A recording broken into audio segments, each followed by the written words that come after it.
Have brought us the stuff real-life legends are made of. And now as the World Series enters its 9th decade, we're still filled with that same sense of awe when the champions of the American and National Leagues clash to create the annual Fall Classic. Back. He makes a one-handed catch against the bullpen. Oh, doctor. Back, it is. Oh, here comes the pitch. Straight swing. A no-hitter. With the name for John Morrison. Back the ball goes down. It is. If it stays fair, it's gone. Home run. The Red Sox win. Got a ground ball, trickling. It is a fair ball. Gets by Buckner. Down the third night. The Mets will win the ball game. The Mets win. This is going to be a home run. Unbelievable. A home run for Gibson. I don't believe what I just saw. Into deep left center for Mitchell. And we'll see you tomorrow night. Last time Canada put the world in the World Series. This year, Toronto is back, looking to become the first team to win back-to-back World Series since those Yankees in '77 and '78. But in their path stands a cast of inventive thinkers from Philadelphia who are flying higher than a kite. Now, both Blue Jays and the Phillies are looking to catch lightning one more time and capture that childhood dream.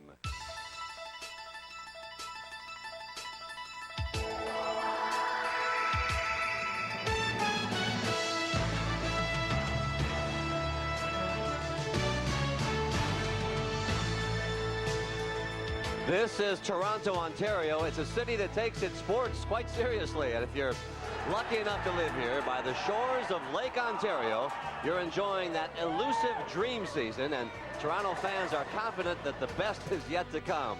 The beloved Maple Leafs are off to a 5-0 start in the new NHL season. And with a new NBA franchise on its way, it won't be long before Shaq brings down the house. But in its own quiet way, Toronto has always been a baseball town. And now the Blue Jays are 4 victories away from defending the World Series championship they treasure. And once again, the good folks up north here have geared up to provide one and all another warm Canadian welcome. We're back inside Skydome, an architectural wonder that can hardly keep its lid on the excitement and anticipation as the Phillies and the Blue Jays prepare to wage the ultimate battle of this October. Game 1 of the World Series here on CBS. And hi again, everybody. I'm Pat O'Brien. Welcome to CBS Sports' exclusive coverage of the 1993 World Series. Well, 90 years ago when they first began playing these fall classics, who would ever have supposed that one day it would come down to what we might think of as the Wild Bunch versus the Mounties? You know, for all the talk about their girth and grooming, the Phillies deserve credit for overcoming the best team in baseball, the Atlanta Braves. On the other hand, while the Blue Jays were expected to return to the World Series, this is hardly the same team that won it all a year ago. In fact, 12 of the 25 members of Toronto's roster are different this time around. But regardless if this is your first World Series or not, tonight is something very special. You could feel the buzz around the batting cage earlier this evening when I had a chance to talk shop with some of the players. Yeah, you know, you got that little grin on your face all day, and you can't wait to get out to the ballpark. So, you know, at 37, I have to say I'm feeling pretty young today. You catch it, you throw, and you hit it. I mean, to me, it's the same thing I've been doing since I was 8 years old. So, there's just more people watching. Great place to be, huh? Yeah, really exciting. Good luck. The green thing the whole day, I hit the third base. I hit that top, I might hit them seats out there. Practicing your hitting? Yeah, I might have to pinch hit in this series. How are you as a hitter? Good? Well, I batted 1,000 this year with 1 game-winning RBI, something small, nothing big. All right. Well, good luck tonight. All right, thanks. You catch, you throw, and you hit it. We come back, we'll give you a look at some of the things the Phillies won't show us during this World Series as Baseball 93 rolls on for fans on both sides of the friendly border right here on CBS. The World Series, folks. CBS Sports presents Baseball 93. The liberal Canadian customs allowed the Philly fanatic to come across the border, the best mascot in the business, and he'll be here throughout the World Series. You know, the local newspapers here in Toronto refer to their guest from the city of brotherly love as the Broad Street Bellies, be that as it may, nobody can dispute the talent and determination the Phillies have displayed this year. But what they will probably be most remembered for is their unique sense of, shall we say, style, which has surfaced during the course of this long soap opera of the season. When we last left the Toronto Blue Jays, they were baseball's guiding lights. But in another world, there's a team that's bold, if not beautiful. So we continue now with the never-ending saga of all baseball's children, for whom, like the sands through the hourglass, these are the days of their lives. CBS Sports presents As the Phillies Turn. Tonight, will John the Ripper Kruk continue on a tear? And what, pray tell, is this all about? That's so sexy. It hurts. I call them a group of diversified personalities. You know, we're not really choir boys. I don't think any of us go to church too often, but we're not really bad people. You know, we haven't been on this show yet, so. America's Most Wanted. They are grunge, even though they're sometimes embarrassed by an occasional clean-cut misfit. You end up with this crowd. It wasn't cut looking. Yeah, it wasn't those things that was by choice, but it was also when I got called up. It wasn't something I was going to turn down, so I did my best to fit in. And you like it? I love it so far. It's easy to come out and be relaxed when you're with a bunch of characters like this. I mean, it's the way we are, you know, the hair and the beard and everything. I mean, we had it last year, but we were so bad, no one cared. But now, you know, you win a few games and everyone wants to know about it. I mean, it's just hair. Some things you won't see in this soap. Trust us. I don't think so. Not. Oh, and for sure. All of the above. If people actually knew the way we actually are, they'd like us that much more. You know, we look like a softball team that comes out every Sunday and drinks beer. Well, you know, nobody tries to be that way in here. That's just the way we are.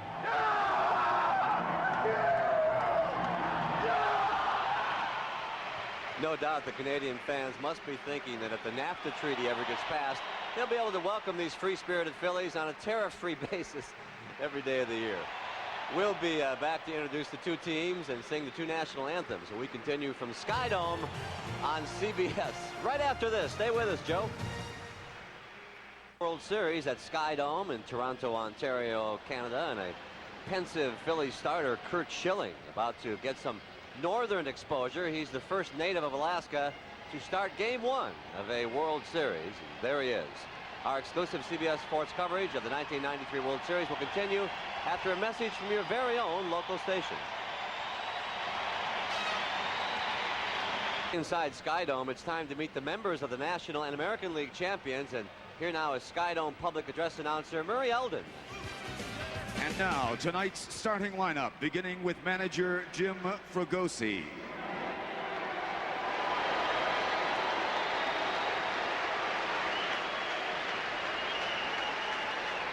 Leading off for the Phillies, the center fielder number 4, Lenny Dykstra.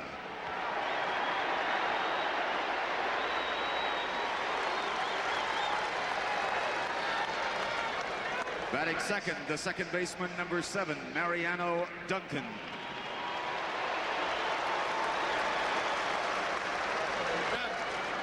Batting third, the first baseman number 29, John Kruk.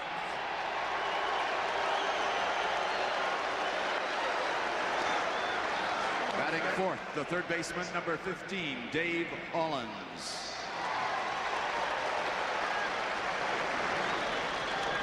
Batting fifth, the catcher number 10, Darren Dalton.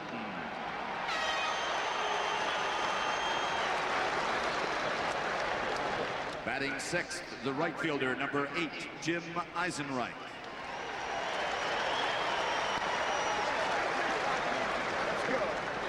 Batting seventh, the designated hitter number 17, Ricky Jordan.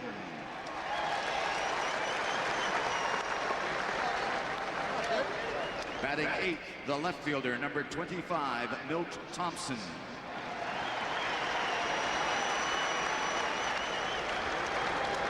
Batting ninth, the shortstop number 19, Kevin Stocker.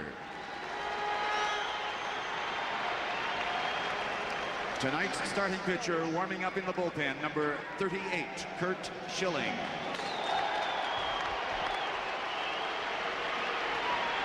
And now tonight's starting lineup, beginning with manager Cito Gaston.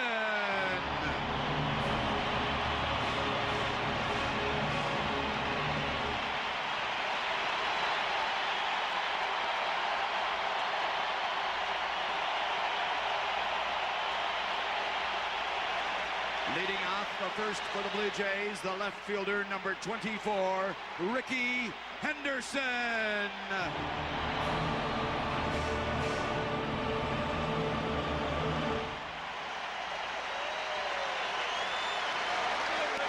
Batting second, the center fielder, number 25, Devon White.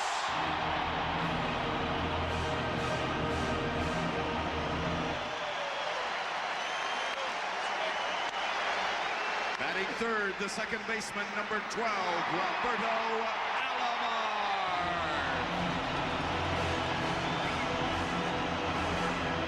Batting fourth, the right fielder, number 29, Joe Carter.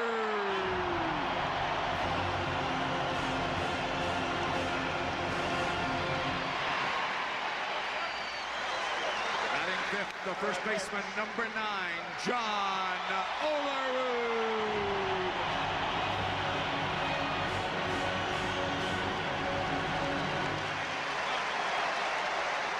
Sixth, the designated hitter, number 19, Paul Molitor.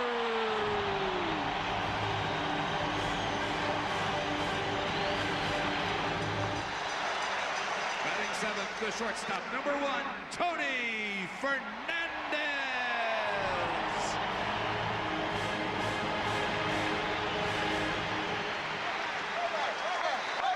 Batting eighth, the third baseman, number 33, Ed Sprague.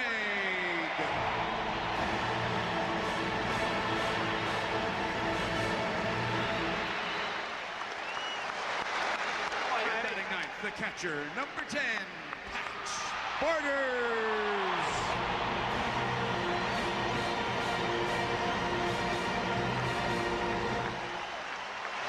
Tonight's starting pitcher, warming up in the bullpen, number 66, Juan Guzman.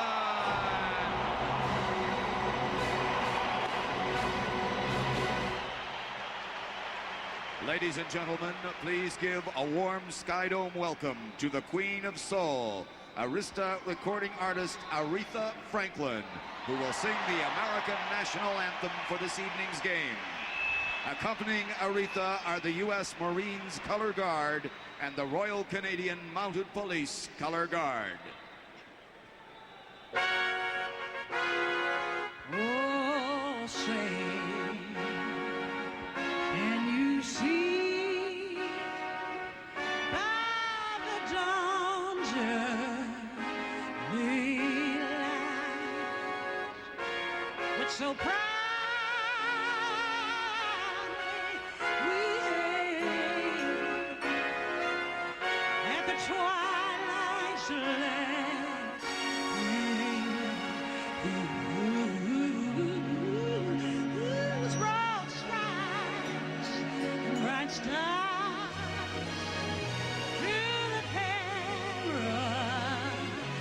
flight of the ramparts we were so gallantly streaming, and the rockets red bombs bursting the air. Yeah, we flew through the night, that our flag was still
Ladies and gentlemen, here to sing the Canadian national anthem is Canada's own Michael Burgess.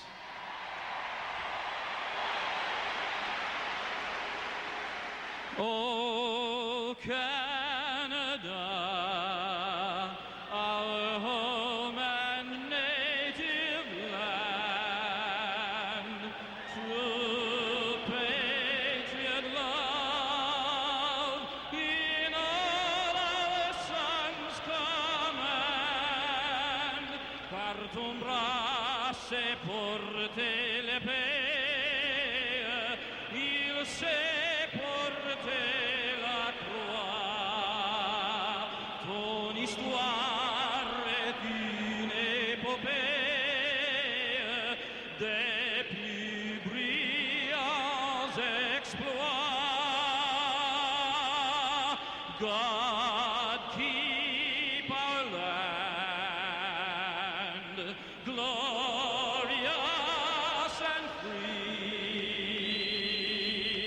Oh, Canada, we stand on guard for thee. Oh, Canada, we stand on guard for thee.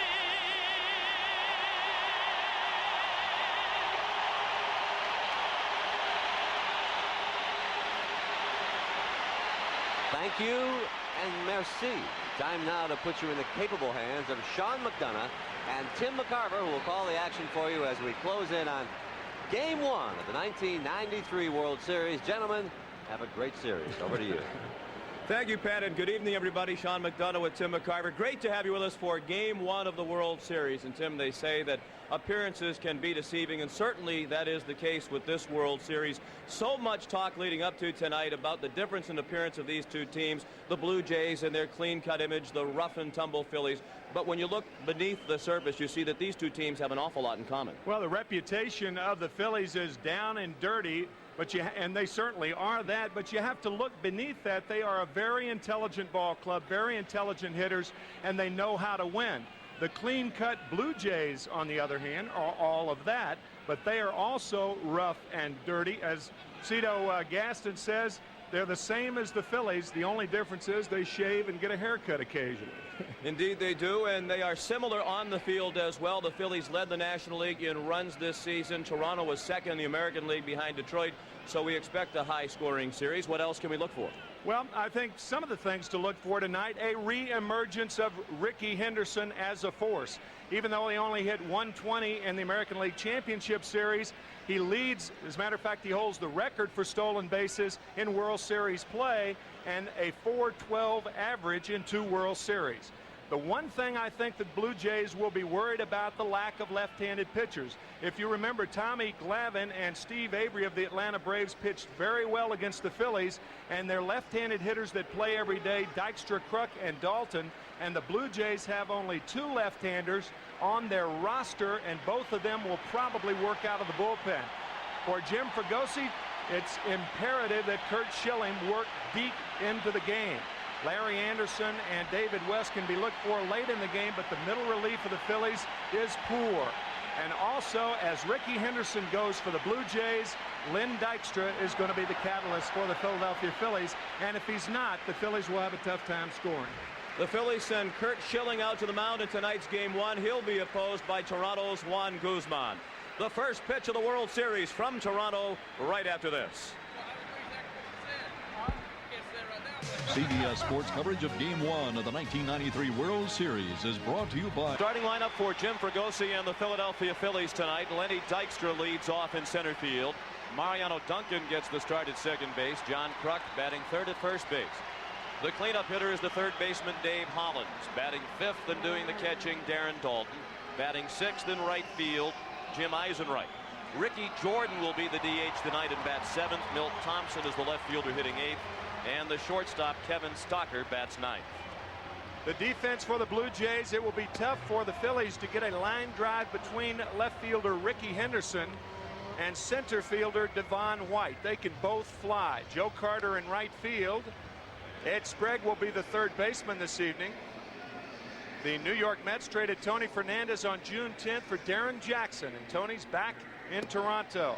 Roberto Alomar has the best range of any second baseman in baseball at second. John Olerud at first base, and Pat Borders behind the plate, with Juan Guzman on the mound. And we are pleased to be joined tonight here in Toronto by our colleague Jim Gray. Jim? Sean, there are some injuries of some concern for both of these teams. First, for the Phillies, Mariano Duncan has a sprained muscle in his rib cage.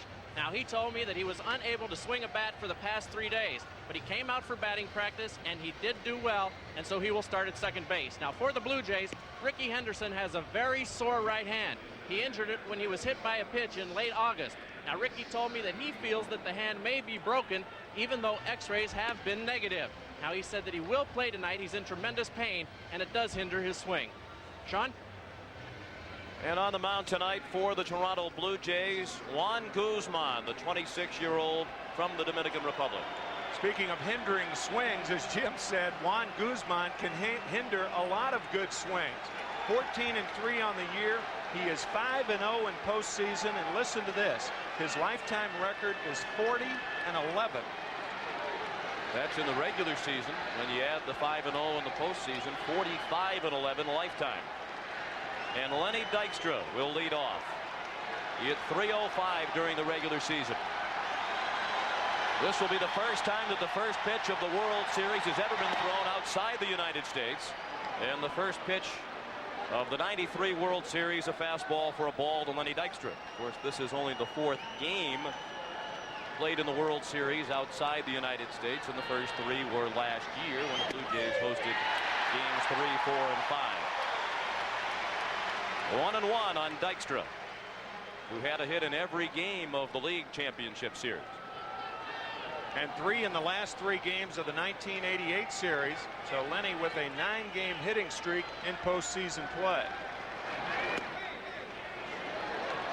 2 balls and 1 strike. Davey Phillips of the American League is the home plate umpire.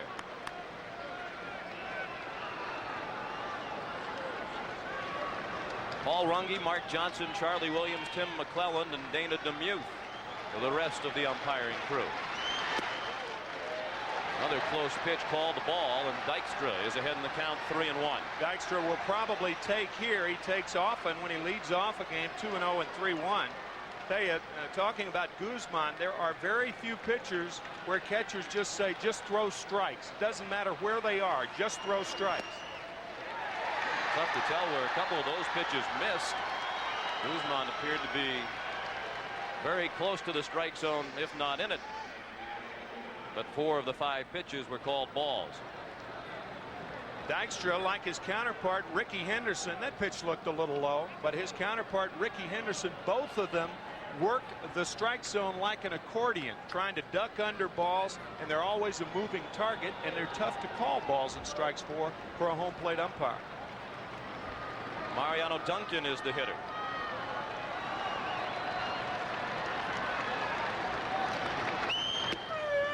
And he takes a fastball for strike 1. It is somewhat of a surprise that Duncan is in the starting lineup tonight, given that Mickey Morandini started the 3 games in the National League Championship Series, in which the Braves started a right-handed pitcher.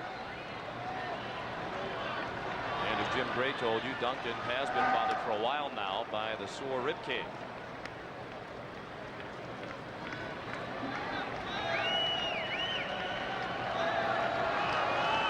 John Kruk is on deck. We're just underway with game 1 of the World Series. And the Phillies have the lead man on. And Guzman will keep an eye on Dykstra.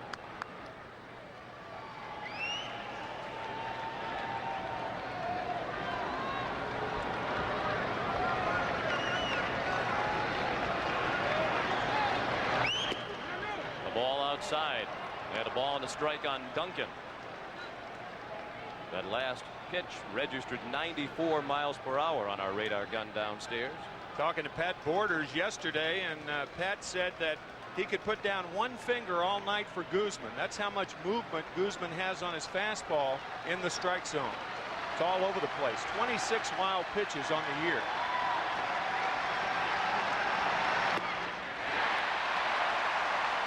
And plenty on that pitch. 1-2 on Duncan.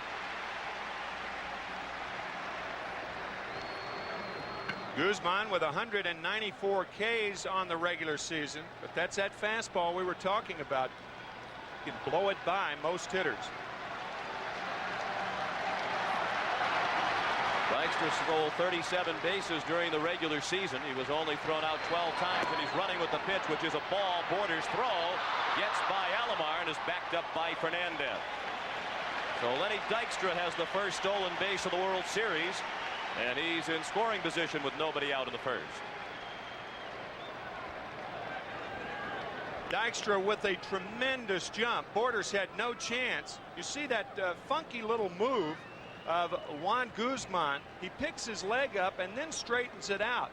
A lot of pitchers use either the slide step or the high kick. It appears that Guzman uses both, and for that reason runners can get a good jump.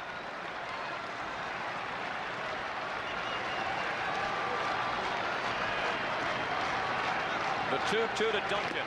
He struck him out. Foul tipped into the middle. Borders for strike 3.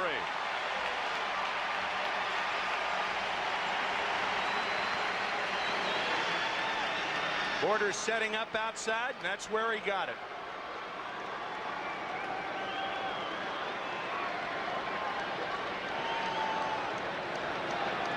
One out, a runner at second. No score in the top of the first for John Kruk, who was 8th in the National League in hitting with his .316 average.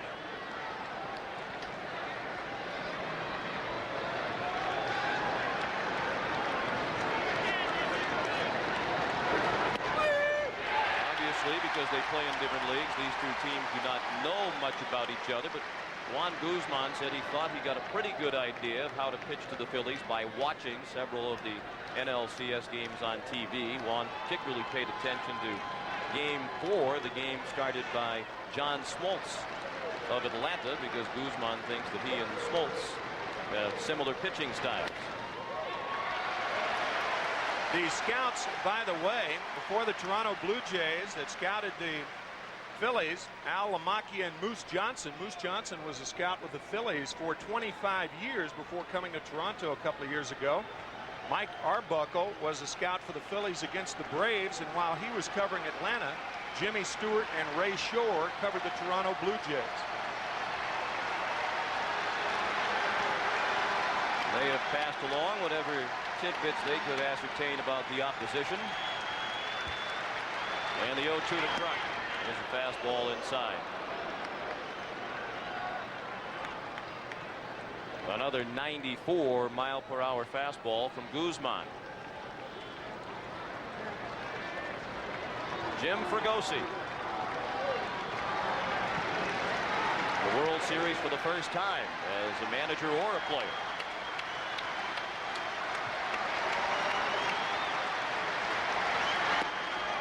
Just missed. And the count is 2-2 on Kruk. He'll be followed by Dave Hollins. Kruk got off to a fast start against the Braves and then was cold the last 3, which he went 1 for 13.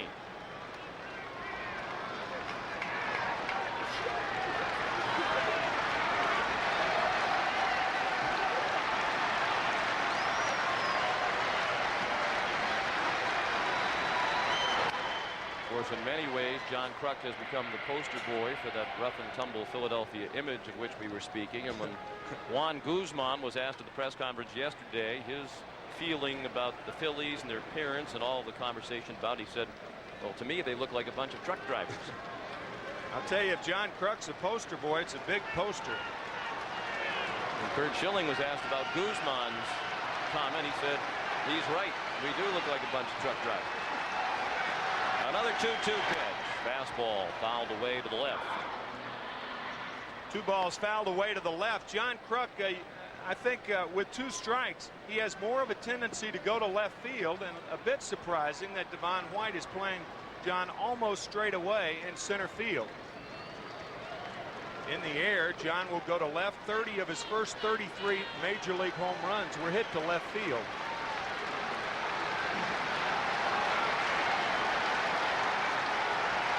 No score in the top of the first. Lenny Dykstra is the runner at second. And another 2-2 to Kruk. Line to left center and sinking fast. That falls in for a hit. Dykstra around to score, and the Phillies lead 1-0 on an opposite field single by John Kruk.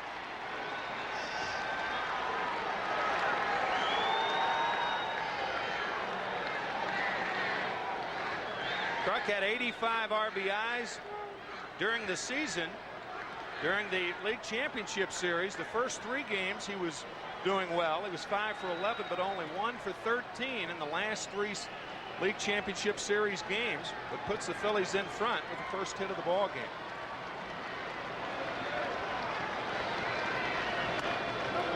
Dave Hollins looked at a ball. We mentioned the glowing record of Guzman in the postseason. And this is the first time in 7 postseason starts now in his career that he has allowed a run in the first inning.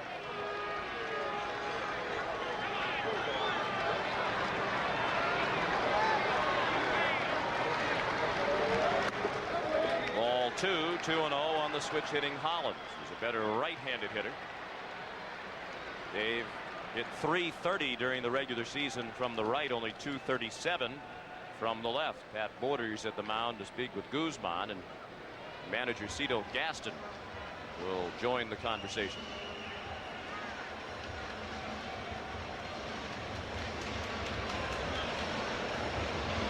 Juan Guzman 5-0 in postseason play. Jack Coombs and Herb Pinnock, a couple of old-timers, and Lefty Gomez with a 6-0 record. You may remember John Smoltz was 5-0 in the National League Championship Series, but he was beaten on 2 unearned runs in Game 4. So that takes John Smoltz out of that quartet. So Guzman with a win tonight would match Lefty Grove for the most postseason wins without a loss.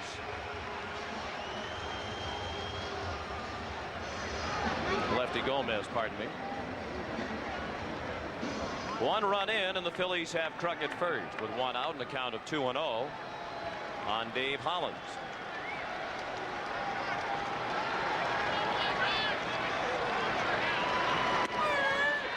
And after the conversation with Gaston, Guzman delivers a strike, 2-1.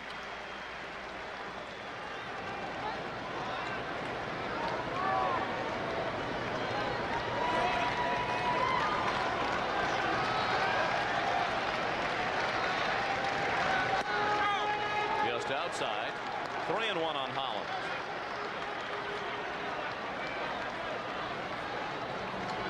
And he'll be followed by Darren Dalton.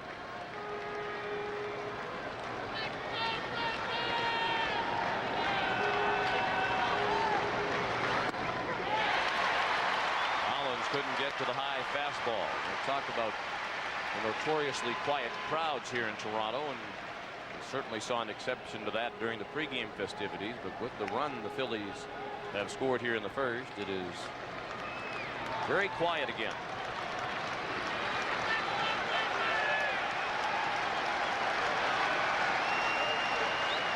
The payoff pitch with the runner going is ball 4.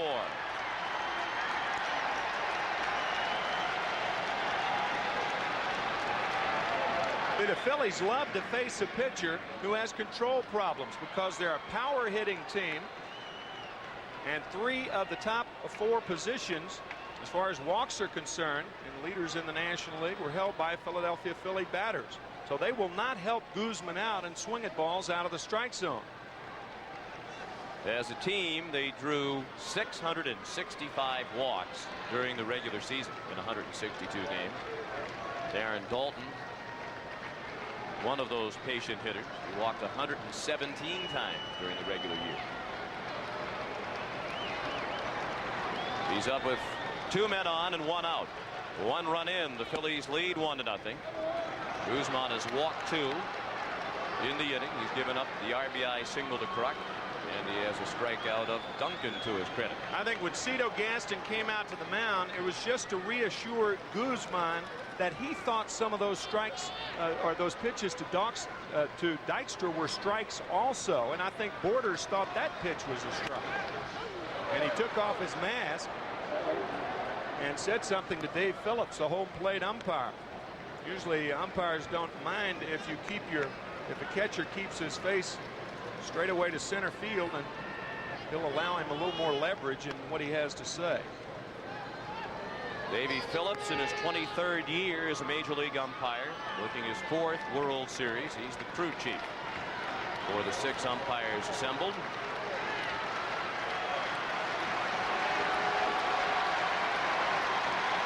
A double play is unlikely.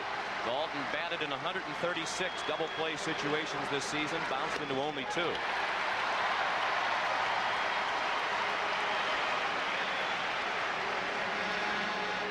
That was the lowest rate in the majors among everyday players.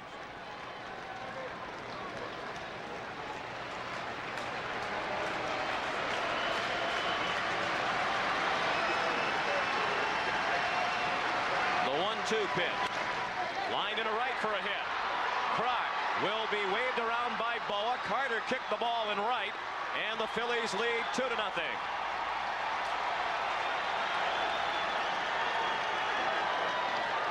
Darren Dalton, an RBI single to drive in the 2nd Philadelphia run. Dalton had 105 during the season. This ball into right center field, and look at Dave Hollins. Watch as he looks at the third base coach, Larry Boa. See, he can't see that Carter dropped the ball, so he picks Boa up right there. Boa decides to send Kruk. Had Joe come up with the ball, Larry perhaps would have held Kruk at third base, but Hollins looking, making sure that third base was clear before he came over. It's a single for Dalton and an RBI. They've charged Carter with the first error of the World Series. Official scores with the judgment that Hollins went from 2nd to 3rd as a result of the boot by Carter. Still only 1 out. 6th batter of the first inning for Philadelphia is Jim Eisenreich, who took ball 1. He platooned in right field during the regular season in the league championship series with Wes Chamberlain. During the regular season, he hit .318.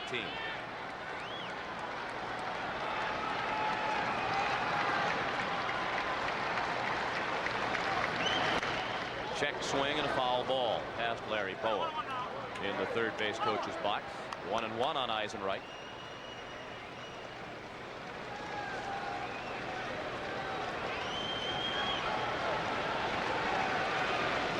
Two runs on 2 hits and 2 walks in the inning for the Phillies.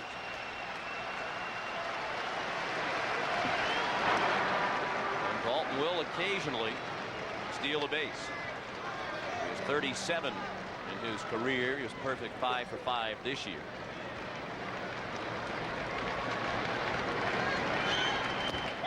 Eisenreich chased a breaking ball at his feet. 1-2.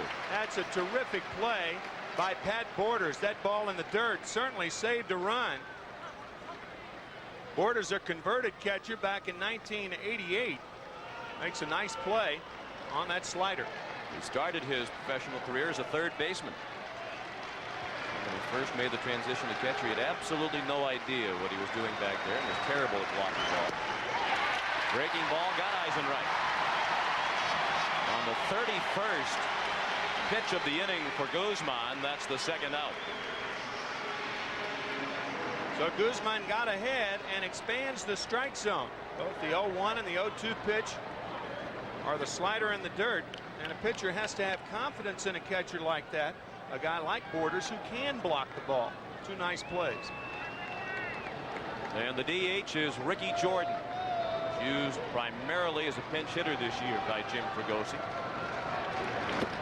In the World Series these days, the DH is used when the American League team is the home team.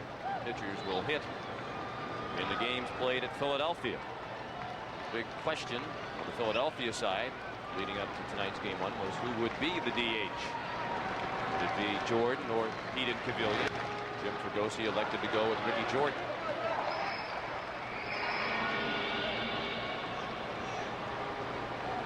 Guzman up to 33 pitches.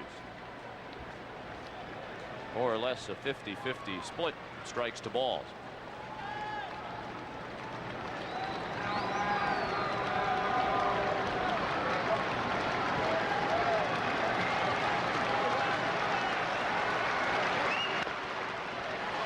Jim Fregosi saying that Wes Chamberlain and Pete Incaviglia are probably upset that neither is a designated hitter tonight, but Ricky Jordan in there, because if Jim does make a move late in the game for a pinch hitter against either Al Leiter or Tony Castillo, the two left-handers for Toronto, he wants to have Incaviglia, who's available to play left, and Chamberlain, who may be available to play right field. That's why Jordan's the DH. The 1-2 pitch. Check swing at a ball low and away. No swing to Paul Runge of the National League, the first base umpire. There's Pete Incaviglia, a spectator at the start of the ball game. Jordan didn't appear to go around. That's an easy call there.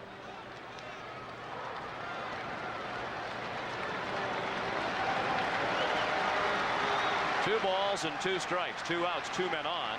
Hollins the runner at third, Dalton at first. The Phillies lead 2-0. It has been a long top of the first.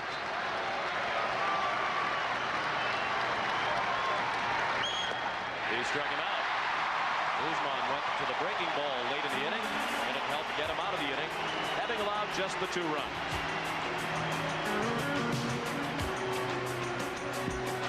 Lamar bats third. The cleanup hitter is right fielder Joe Carter. John Olerud bats 5th at first base. Paul Molitor, the DH, hits 6th.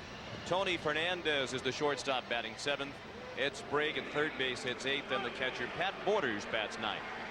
The defense for the Phillies shows Milt Thompson, the left fielder, Len Dykstra in center, Jim Eisenreich in right, Dave Hollins at third, Kevin Stocker at shortstop, Mariano Duncan at second, John Kruk at first, and Darren Dalton behind the plate. With Curt Schilling on the mound, he had no decisions in the National League Championship Series, but was the MVP. That's how well he pitched. And he's pitching with a 2-0 lead as the Blue Jays come up for the first time in the World Series. Schilling's first pitch, a ball up and in to Ricky Henderson. Bent over the plate as if to bunt. And Schilling's first pitch clocked at 94 miles per hour. So both Guzman and Schilling have come out of the gate throwing hard. And throwing inaccurately. 2-0 the count.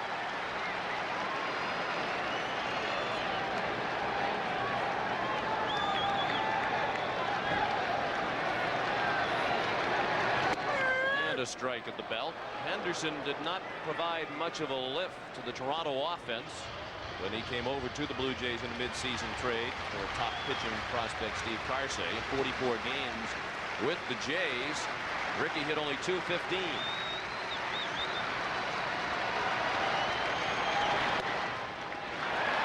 However, he scored 37 runs with only 35 hits, and he's one of the few guys in baseball who can help you when he's not hitting. Talked about that accordion stance of his, how he squeezes it up and down. He's a very difficult hitter to call balls and strikes on. Popped up and out of play. A full count on Henderson, who, as Jim Gray told you, has been playing in pain for much of his stint with Toronto.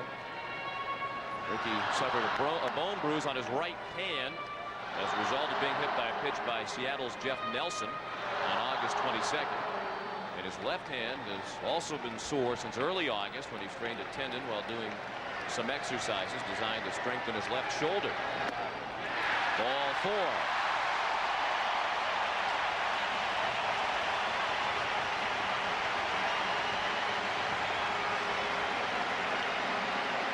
Curt Schilling has had that cap all year long, and that's what's written on the bill of it. No talk, just get it done. In the celebration of the Phillies at the Vet in Philadelphia, he lost that cap. A fan picked it up and called in on a talk show and said, "I have the cap." He brought the cap back to Curt at Veterans Stadium. Curt said he thought he might have to leave him a ticket or two. Anderson at first, and the first pitch to Devon White is outside. White has benefited from having Henderson hitting in front of him in the Toronto lineup. Devon White is an excellent fastball hitter, and he sees more fastballs when Ricky is at first base, as he is now. 2-0. The fan who helped Schilling retrieve his lucky hat was Bruce Basco of Millville, New Jersey, a 37-year-old employee of an Atlantic City casino. He called WIP, the all-sports radio station in Philadelphia. Confessed to picking up the hat when he ran on the field during the celebration after the Phillies clinched the NLCS. At first, the talk show host didn't believe him, but Schilling was listening to the show, called up and said, "I did lose my hat. Tell that guy to bring it in." So Bruce jumped on his motorcycle, drove 50 miles from his home, and got there just before the Phillies were about to leave Veterans Stadium. Schilling had to shake his hand out the window of the bus as they were driving off to the airport. Big rip by White, and a count of 2 balls and 1 strike. We're in the bottom of the first, and the Phillies lead 2-0.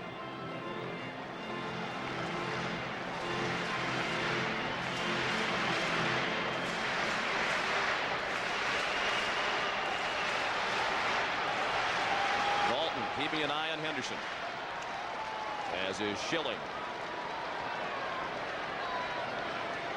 Good reason to keep an eye on Ricky. He is the all-time major league leader in stolen bases, 1,095.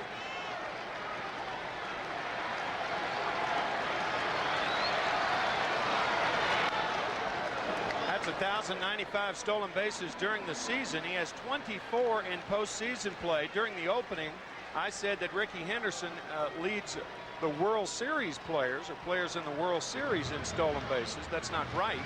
Ricky has 6 World Series steals in 8 games. The record is held by Eddie Collins and Lou Brock. World Series play only, they had 14, but Ricky in postseason with 24.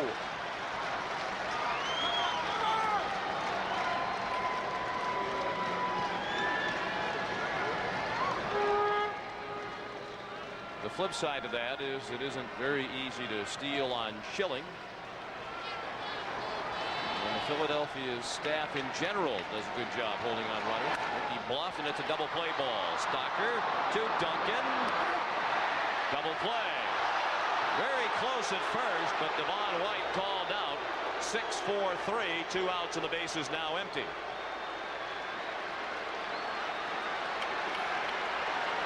Now this ball hit hard, and most double play balls have to be hit hard.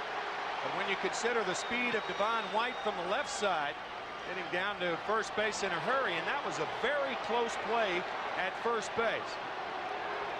Duncan looked safe on the first replay, and again, I think he was. I think you're exactly right. Looked like he beat the throw, but Paul Runge calls him out. You see he's on the bag there, and the ball is still not yet in the glove. Cito Gaston came out to argue, and first base coach Bob Baylor took up the cause as well.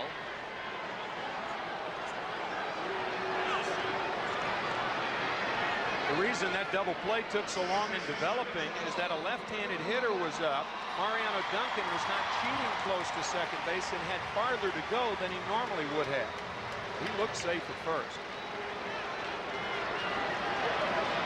Alomar looked at strike 1.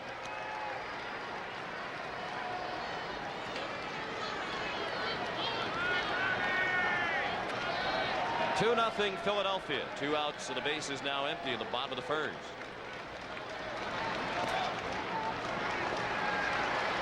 Saw the average of Alomar, 326. That was good for 3rd place in the American League during the regular season. And the Blue Jays finished 1-2-3. Olerud, Molitor, and Alomar. It's the first time that teammates have been 1-2-3 in the batting race in exactly 100 years, when that trio of Hall of Famers led the National League and all played for the Philadelphia Phillies. Strike 3. Alomar called out on a pitch over the outside corner. After 1 in Game 1 of the World Series, the Phillies lead 2-0. Bounce back to the mound by Milt Thompson. Guzman throws him out after bobbling it for a moment. Well, we had our first fireworks of the World Series during the break between innings. Roberto Alomar called out on a pitch that on that angle certainly appeared to be high enough, and from this angle appeared to get a piece of the corner. But Cito Gaston was displeased with the umpiring in the first inning And after inviting Davey Phillips, the home plate umpire, to come a little bit closer, he engaged him in some chin-to-chin conversation. I think it really started with the first batter of the ball game, Tim. The pitches to Dykstra, some of them appeared to be called strikes. Balls, rather, pitches that were called balls looked like strikes, is what I'm trying to say. And Dykstra wound up walking to lead off the ball game. And then you had what appeared to be Devon White beating the play at first base, and Gaston went out to argue that play, and before he was able to sit down in the dugout, he thought that Phillips was squeezing Roberto Alomar, but as you could see, that last pitch looked like a strike. A manager cannot argue balls and strikes. That's an automatic ejection. However, common sense would dictate that umpires are much more lenient in the World Series.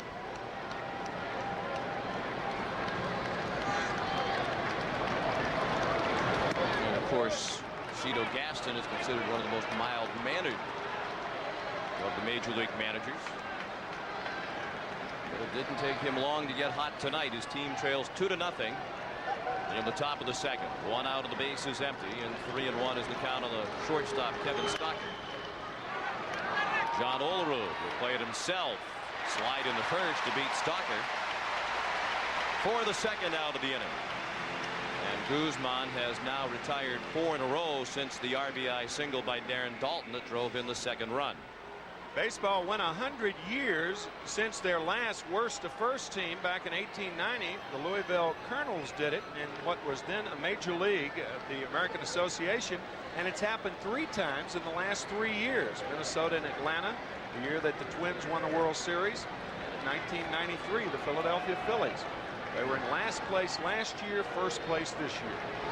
They finished 26 games behind the Pirates. Lenny Dykstra looked at strike one. He walked, stole second, and scored the first run of the ball game on the single to left by John Kruk last inning.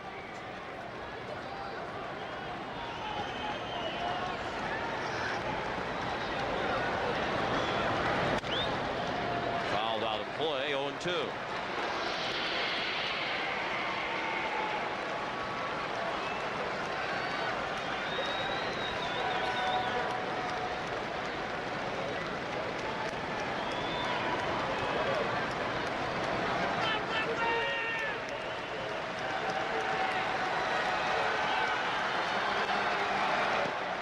Ball in the dirt. In addition to looking at the tapes and listening to the scouting reports provided to Guzman by Al Lamacchia and Moose Johnson, Juan said he was also going to give his old pal from the Dominican Republic, Ramon Martinez, a call. And of course, is a pitcher for the Los Angeles Dodgers, a good friend of Juan Guzman. That should be enough information to get you through a start against the Philadelphia Phillies. Alomar throws him out. And the Phillies go in order on 3 ground balls after an inning and a half, 2-0 Philadelphia. For game 1 of the World Series, we're heading to the bottom of the second inning. Philadelphia has a 2-0 lead over Toronto, and Kurt Schilling will face the middle third of the Toronto order in the second. Joe Carter, John Olerud, and Paul Molitor. It was another season of big production for Joe Carter. With his 121 runs batted in. Got off to a flying start in that direction with a club record 25 RBI in April. 1-1 from Schilling. He tied him up with the fastball, 1-2. That's where pitchers try to pitch Joe, is inside, right at the hands. He's a low ball hitter and likes to extend his arm. What remarkable production. 893 RBIs over the last 8 years. Up the middle, a base hit. That's the first Toronto hit. The single into center for Joe Carter.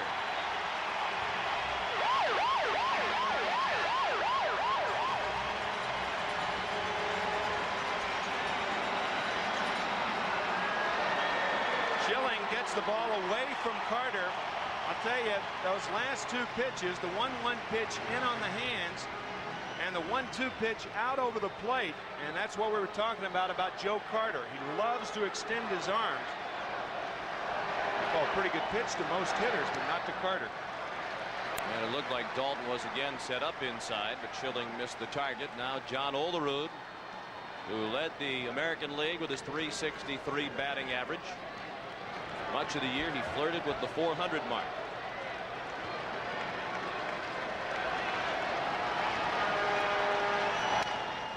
In on the hands, but a base hit. Soft line single in the left. So the Blue Jays open the second with back-to-back singles. Carter at second and Olerud at first. This a good pitch by Schilling, a slider in on the hands, and it's fisted the other way. Olerud, a guy who uses all parts of the field in which to hit.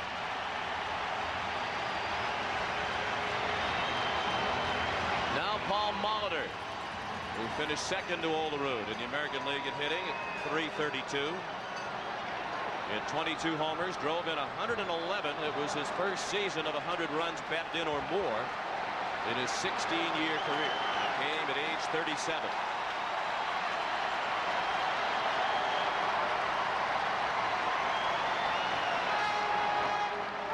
Pitch in the dirt. It got through Dalton, and the runners will move up.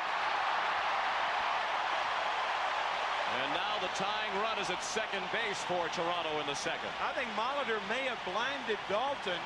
The bat may have been in the same path as the ball. Nope, that was not the case. But Dalton, if he has a problem, it's getting down on balls in the dirt. He has had 6 operations on his left leg, his left knee, his 7th coming this winter. And he does have a problem, and that's really his only problem as a catcher. Still no scoring decision. And now it has been scored a pass ball. Molitor couldn't get the high fastball. Of course, Paul's first 15 seasons in the majors were spent with the Milwaukee Brewers. And he has waited 11 years to get back to the World Series. He last appeared in the Fall Classic with Harvey's Wallbangers, the Brew Crew of 1982. The 1-1 pitch. Up and in, 2 balls and 1 strike. And it was 11 years ago, about this time, when Paul Molitor became the first man to get 5 hits in a World Series game in Game 1 against the Cardinals in St. Louis. That was on October 12th of 1982.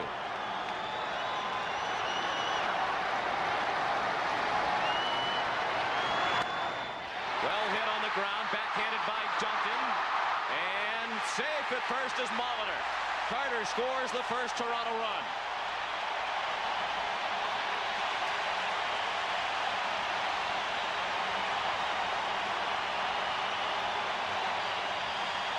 Molitor hits this ball very hard, a slider on the outside part, and watch Duncan. He does finally get to his knee, his right knee, and his throw to first is too late. Looked like he curled the glove hand up under his legs and had a tough time getting rid of it, and Molitor with an infield hit and an RBI. So 3 straight hits to open the inning. John Kruk with an animated discussion with Kevin Stocker. The pitching coach Johnny Padres visited Schilling and Dalton at the mound. Carter started the inning with a single, took a base on the single by Olerud, and scored on the single by Molitor. The pass ball helped Carter and Olerud move up 90 feet. And now Fernandez with the tying run at third, the go-ahead run at first.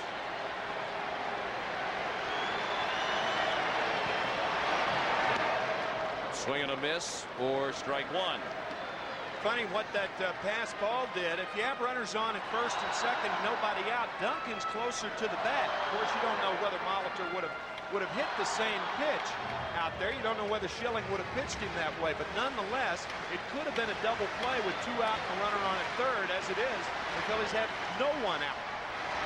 And runners at first and third, and a count of 1-1 on Fernandez.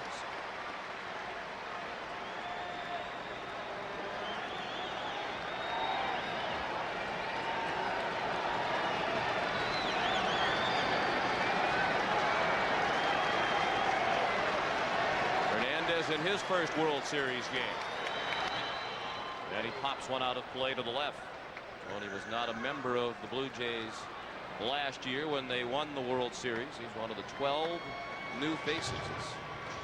It's really a team that's 50% different from the World Championship team of a year ago, and the Blue Jays deserve a lot of credit for getting back with largely a different cast of characters.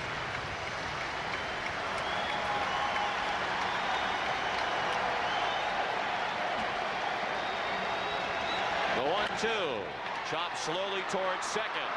Duncan to Stocker for the out on Molitor. The tying run across as Olerud came in from third. And the Phillies and Blue Jays are tied at 2.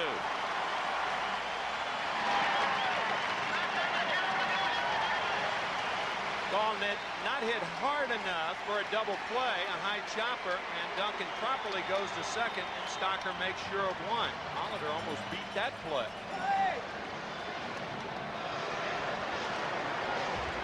Two runs on 3 hits for the Blue Jays, all of that here in the second. Phillies scored twice in the first. Now it's Sprague.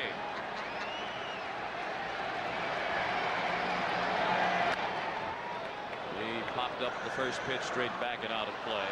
Sprague was a regular at the major league level for the first time this season as he took over at third base for Kelly Gruber, who was traded to California in the offseason. Sprague had a very solid year at the bat and in the field.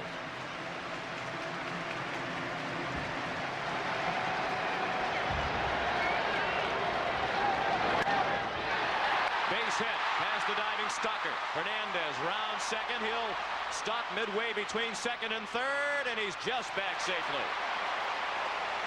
At first it looked like Tony was going to stop, and then he appeared to decide to go to third, and then he decided to stop again, and that indecision nearly cost him.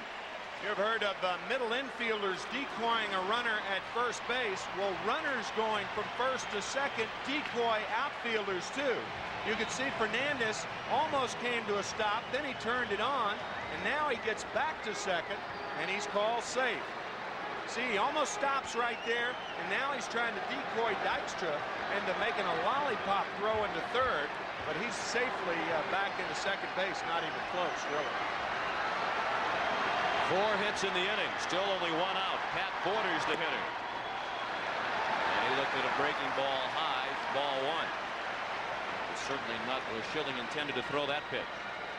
Borders was the MVP of the World Series last year.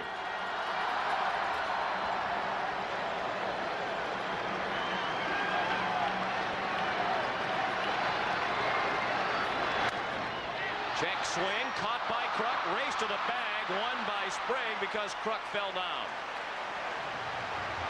Had John remained on his feet, he had an excellent chance to double up Sprague, but he stumbled going to the bag, and Sprague made it back to first safely. Just bad luck for Kruk as he stumbles and can't reach the bag. Nice play by Ed Sprague.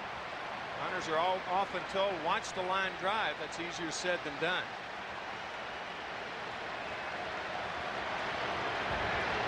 Now 2 outs, and the 7th batter of the second inning is Ricky Henderson, who walked his first time up. He had a miserable league championship series against Chicago. He had only 120.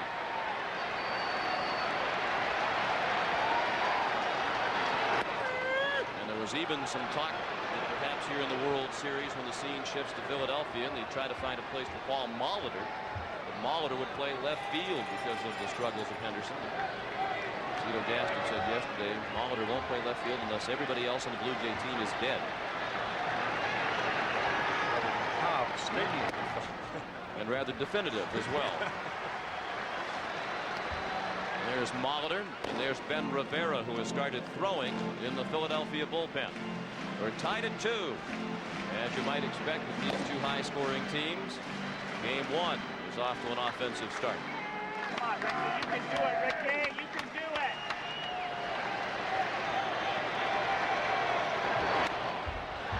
In the air in center. Dykstra drifting to right center, makes room for Eisenreich, and that ends the inning.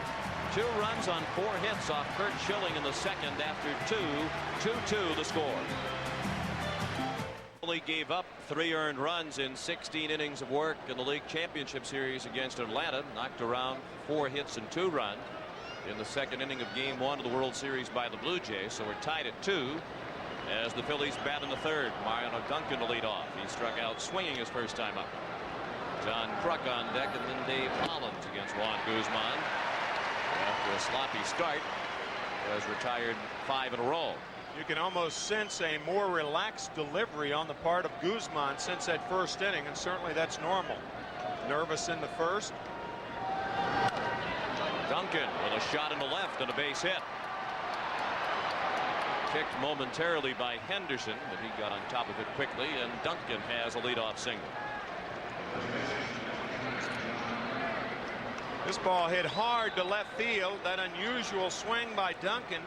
We mentioned in the NLCS that he looks almost like Eric Davis. He drops that bat down so low.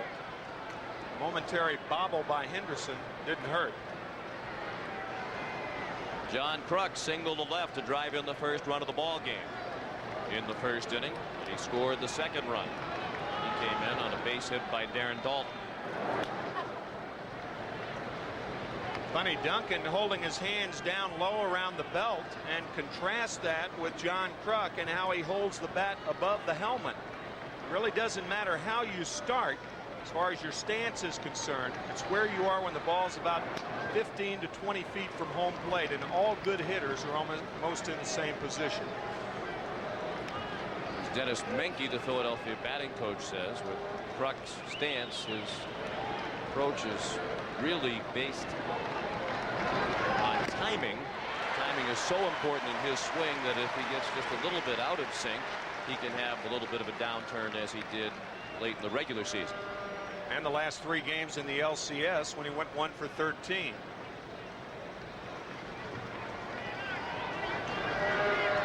Oh, and 1 on Kruk. 2-2 the score in the third.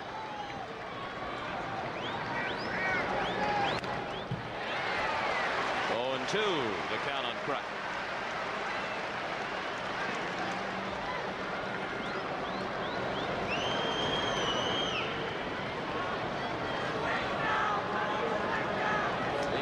Series, John didn't bother to clean the pine tar off his helmet. Earlier in the year when Jim Fregosi asked him to do that, he went into a slump. He's gone back to the junk all over his helmet.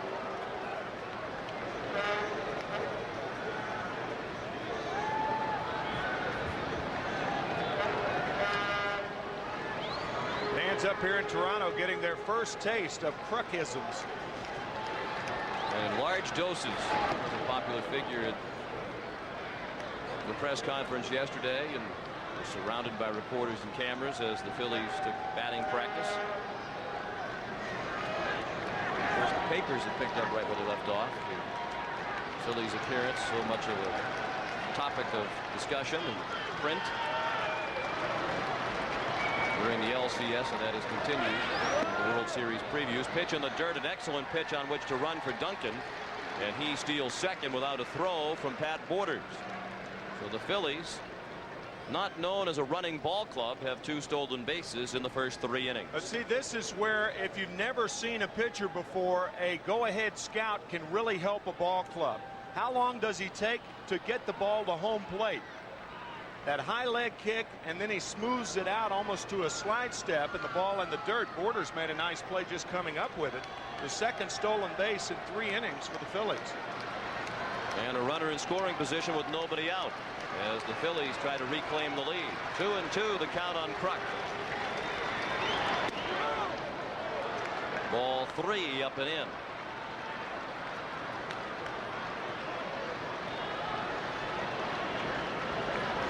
And the count is full. Guzman walked 2 in the first, and then settled down to retire 5 in a row before the base hit by Duncan to open the third. Payoff pitch, fouled to the screen. That fastball clocked at 96 miles per hour.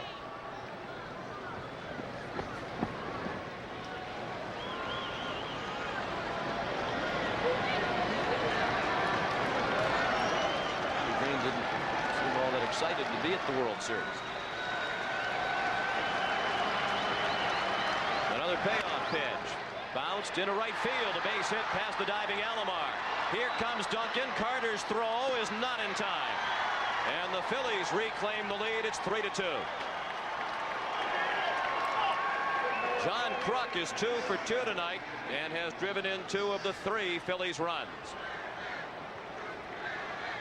Hit sharply right side. The diving Alomar can't get it. Joe Carter's throw is low enough to keep Kruk at first base. You see how Olerud is faking cutting the ball off. That keeps Kruk there, but the throw too late to get Duncan, and the Phils take the lead again. I think that's what you're going to see in this series. Both teams taking the lead away from one another throughout. Dave Hollins with a fly ball to straightaway center. White the catch for the first out of the inning.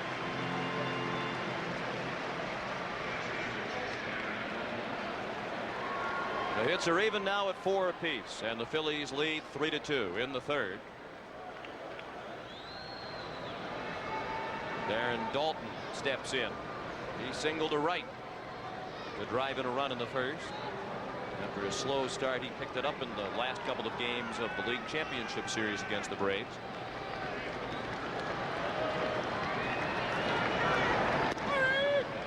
And the first pitch to Dalton is strike 1.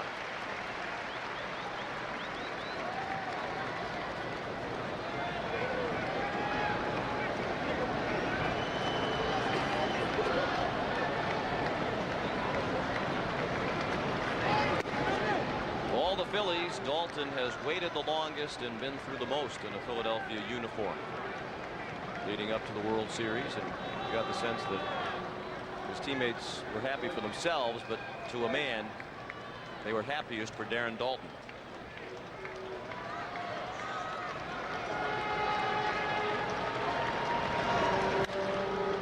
Down the left field line and slicing out of play. Dalton first appeared in the major leagues with Philadelphia back in 1983. And prior to this year, he had never played on a team that finished closer than 15 games out of first place.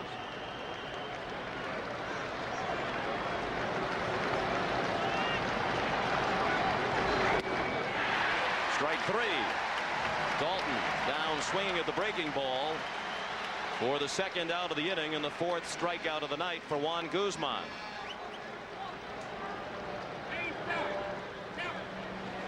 Guzman has 4 strikeouts and 3 have been on sliders down in the dirt. Those are nasty sliders from Guzman. It has a tight grip on them, similar to a Steve Carlton slider. Steve Carlton throwing out the first ball in game 4 at Philadelphia. Eisenreich slaps one to short. Fernandez to Alomar to end the inning. The Phillies take the lead. We'll return to Skydome after this message and a word from your local station. Heinz Restaurant in straightaway center field. You can enjoy what used to be a delicious meal and enjoy a World Series ball game. Your Sightlines Restaurant is right below the Skydome Hotel. Out in straightaway center. Devon White, the batter. He took the first pitch of the inning from Curt Schilling high for a ball. White had a tremendous league championship series against Chicago, and Dave Stewart, who was the MVP of the ALCS, said he thought Devon White was going to win it. It shouldn't come as much of a surprise. Devon White, a .346 career hitter in postseason play.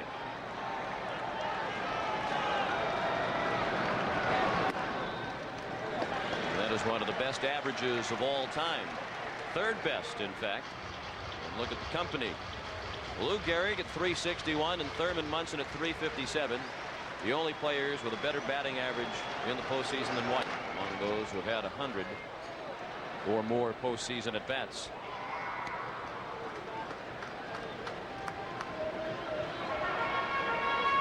The Phillies lead 3-2. They've enjoyed the lead twice now in game 1. They got off to a 2-0 advantage. The Blue Jays tied it with 2 last inning off Schilling. And the Phils reclaim the lead with 1 in the top of the 3rd. Ball high. Schilling missed with the fastball. The count is full. Devon White from Jamaica. He moved to New York City with his family when he was 9 years old. He was a big soccer player down in Jamaica. Dykstra waving off Thompson, and they misplay it. White around second and heading for third, and he'll get there as the throw is offline. Dykstra had his hand up the whole way as he was approaching the ball, but Thompson kept charging at him, and that did not appear to be a pleasant exchange between the two of them as they went to reclaim their positions. Simply a breakdown in communications. Dykstra up with a glove, Thompson up with a glove, and the ball drops between them. It looked like Thompson got a glove on it. He did. Looked like it hit the left foot of Dykstra. Of course, you can't hear a lot. Dykstra with the hand up, and that does no good because by that time, Milt Thompson is watching the ball. It's an air charge to Thompson, the first Philadelphia error of the ball game.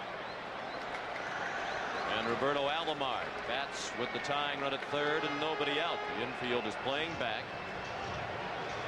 Alomar was called out on strikes ending the first. Milt Thompson had only one error during the regular season on a Phillies team that admits that defense is a weakness, and we saw outstanding plays by the Phillies, very poor plays by the Phillies in the field during the league championship series. I don't think that was Milt Thompson's fault. I think it was Len Dykstra's fault. When a left-handed hitter hits the ball the other way, the ball's going to tail back to the left fielder. And I think Dykstra, by following that ball, made the mistake of getting in the way of Milt Thompson, because the ball was coming back to Thompson in a much easier play for Milt than Lenny. The 1-2.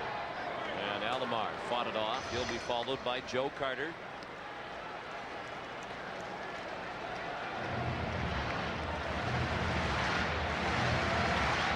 Devon White at third. Thompson had only one error, and he played in 106 regular season games. A pop-up that won't get the run in as Hollins settles under it. That's the first out of the Toronto third.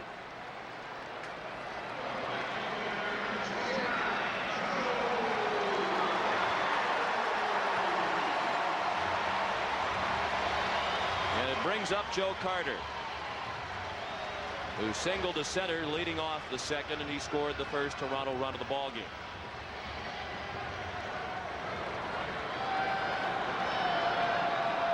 The infield remains back for Philadelphia, and Carter lifts one to right. With White's speed, that should be deep enough. Eisenreich with the catch, and White is on to score the tying run. So the Blue Jays capitalize on the error by Thompson to tie the game at 3. You know, one thing should be noted here, Sean. Devon White being on third base instead of second base. There are a lot of major leaguers who wouldn't run hard out of the box and run through second base and be on third base rather handily. I'd say 80% of guys who hit a ball like that end up on second base. 80% of the big leaguers. And Devon White gets a lot of credit being on third, so he's able to score on the sac fly by Carter. Of course, with Devon's graceful long strides and speed, he probably could have run backwards and made it to third on that play. Olerud ahead in the count, 2-0. John singled to left and scored the second Toronto run last inning. Line scores now identical, each team with 3 runs on 4 hits, and each has committed an error. And that's a bounding ball past Bob Baylor in the first base coach's box.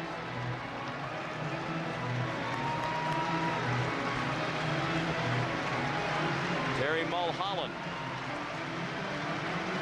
will be the Game 2 starter tomorrow night for Philadelphia. Be opposed by Dave Stewart. Nice play on the comebacker by Schilling, and that ends the inning. But the error proves costly to the Phillies. After 3-3 the score. By AT&T. 3-3 the score after 3 innings. John Kruk is 2 for 2 and has driven in 2 of the 3 Philadelphia runs. Paul Molitor had an RBI single for Toronto, scored their first run. And Joe Carter has scored a run and driven in one. And Kurt Schilling was victimized by the misplay in the outfield, the miscommunication between Thompson and Dykstra, which led to the tying run scoring for Toronto in the bottom of the third. Line scores identical as the fourth inning rolls around. And Ricky Jordan looked at a first pitch ball from Juan Guzman. Bottom third of the order, Jordan, Thompson, and Stockard. Interesting to notice the reaction of Kurt Schilling, who gave up 2 runs in the second inning. He was mad at himself, but an error by an outfielder, there's no way that he's going to show emotion on the bench, because that's really showing up your outfielder. And the Phillies and the Blue Jays, for that matter, both teams very professional and very much like a family. Very, very close. Matter of fact, Cito Gaston telling us that he's almost as happy these guys won it this year as opposed to last year with 12 new faces on his team. Even with all the new faces, he feels that this is a more closely knit group than the team that won the World Series last year. And of course, we've heard a lot about the togetherness and harmony of the Phillies, but it certainly looked after the misplay that Thompson and Dykstra were none too pleased with each other. That can often be a reaction just to what happened. You're not necessarily taking it personally. It's just that you're mad because you both messed the play up.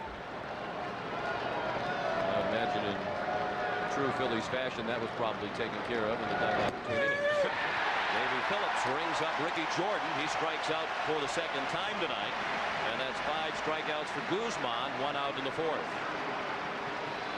Now this slider appeared to be outside right there, and outside by a pretty good margin. Oh, yes. As you can see there, that's 6 inches outside. Hitters don't mind if umpires call the high strike or the low strike because they can reach them. But if you can't reach a ball, you can't hit it, and that ball is unreachable. And it appeared that early in the game, right with the first batter, Dave Phillips had a very narrow strike zone, and all of a sudden, when it expands out there, the hitters don't know what to expect when they go up there. Milt Thompson bounced back to the mound his first time up. He tried to check that swing. It was much too late. 0-2 the count.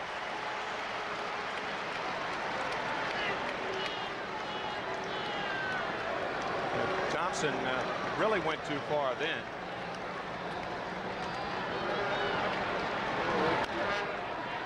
Chop foul beyond the Philadelphia dugout. This is the first World Series for Milt Thompson.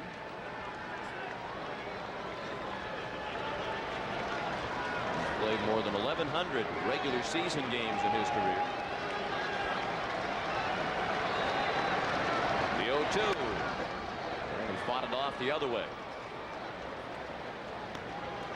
This very easily could have been a World Series between 2 teams called the Blue Jays. Yeah. Back in the mid-40s for 2 seasons, the Philadelphia Phillies were known as the Philadelphia Blue Jays.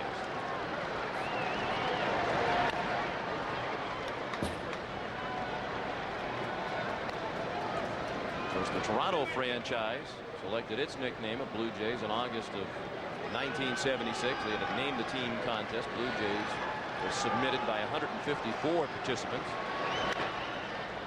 And it was then team owner Robert Carpenter who ran a contest early in 1944 to change the nickname of the Phillies. They hadn't had much success on the field. He thought the change of the name might change the image and perhaps turn around the results.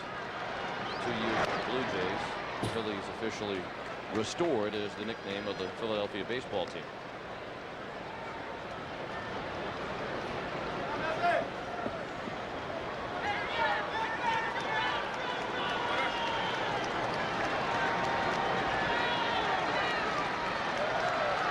One out of the bases empty in the fourth. 3-3 the score. 1-2 is the count on Thompson. Matter of fact, the lady who sent in the winning entry back in 1944, for doing that, her name was Mrs. Crooks. And for doing that, she received a $100 war bond.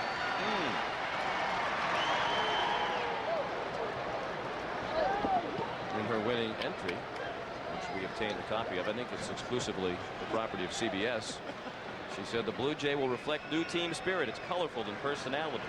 His fighting, aggressive spirit never admits defeat. He defends his home grounds fiercely. In his flights afar, his constancy of purpose never wavers.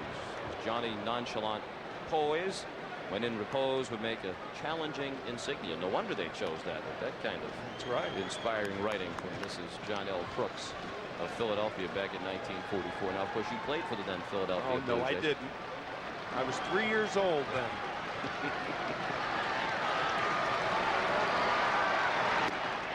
Strike three.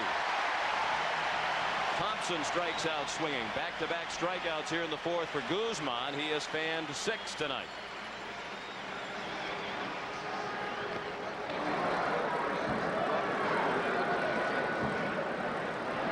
And another feature of Sky Dome along the concourse, a huge bat with the names of the members of last year's World Series Championship Blue Jay Club. 12 players have departed from that team. Derek Bell, David Cohn, Kelly Gruber, Tom Henke, Jimmy Key, Manuel Lee, Candy Maldonado, Jack Morris, Rance Mullenix, Pat Tabler, David Wells, and Dave Winfield, all on the World Series roster last year for Toronto. 0-1 the count on Stalker, who bounced the first his first time up. They've been replaced by Rob Butler, Willie Cagnati, Tony Castillo, Darnell Coles, Danny Cox, Tony Fernandez, Ricky Henderson, Pat Henkin, Al Leiter, Paul Molitor, Dick Schofield, and Dave Stewart. Stalker to center and pretty well hit. Devon White still drifting back at the warning track. He makes the catch just in front of the 400-foot mark. And the Phillies go in order in the fourth after 3.5, 3-3 the score. Acknowledged as a team leader. Yesterday we talked about leadership. In baseball, it's a team game, but it centers around a one-on-one confrontation between a pitcher and a hitter. So leadership to me in baseball is more of preparation, example, consistency, and approach day in and day out. Being willing to pull guys aside maybe one-on-one. I'm not big on rah-rah speeches and clubhouse meetings, but I do like to be a guy to pat a guy in the back, let him know when he's doing something right or wrong. And, you know, if that's worked out into a leadership role and the guys have appreciated it, then it makes you feel good about what you've done. And Molitor swung at the first pitch of the fourth. He's out on the fly ball to Eisenreich in right. Paul now 1 for 2. He had an infield single and an RBI back in the second. Usually in baseball, it's the players that come up through the farm system that are more often than not the leaders. It's very unusual for a team to have 2 leaders in Paul Molitor and Dave Stewart, who've obviously had great careers, but that in itself is not does not qualify for leadership ability. But it's very unusual for 2 guys to pick up 2 players and both of them be leaders on the club, and that's what they are. Tony Fernandez reached on a fielder's choice and drove in a run in the second. And he's ahead in the count with Kurt Schilling. 2 balls and no strikes. 1 out on the bases empty. Bottom of the fourth, 3-3 the score. Fernandez at the plate to be followed by Ed Sprague.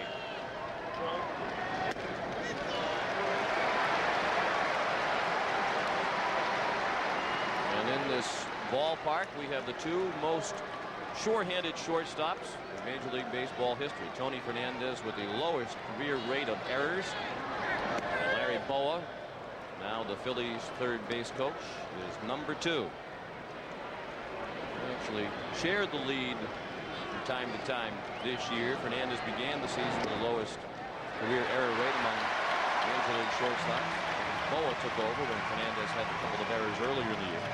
But Tony, with solid play down the stretch, reclaimed the lead in that category. Here's Larry Boa. Fernandez drew a walk. The second issued by Schilling. And here's Ed Sprague, who bounced a single through the middle his first time up. You might see some movement on the part of the Blue Jays now. They are in complete contrast to the Phillies. Most of the Blue Jays are first ball hitters. Fernandez runs late, and he's a dead duck.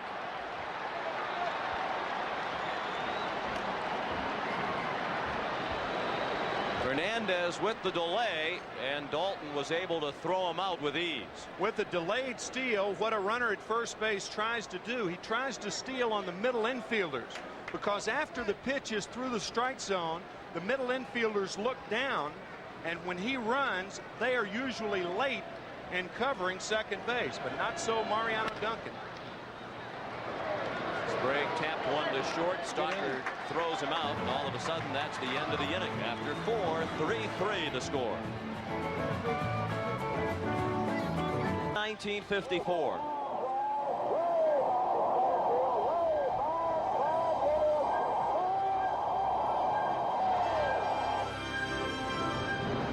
Willie Mays with the spectacular catch of Vic Wertz's drive to center in the 8th inning of that ball game with 2 men on and nobody out.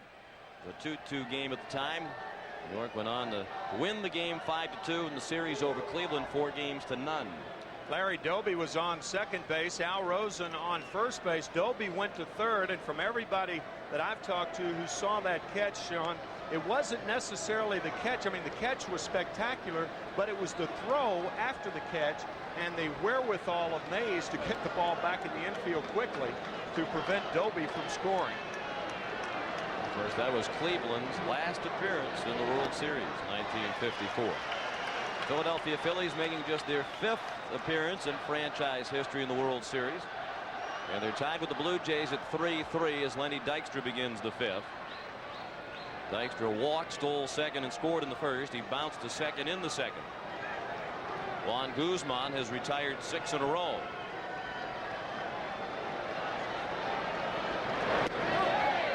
Check swing, no swing, says Charlie Williams of the National League, the third base umpire.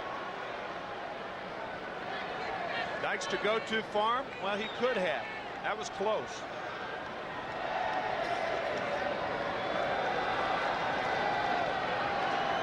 Almost all replays look like the hitter went too far, however.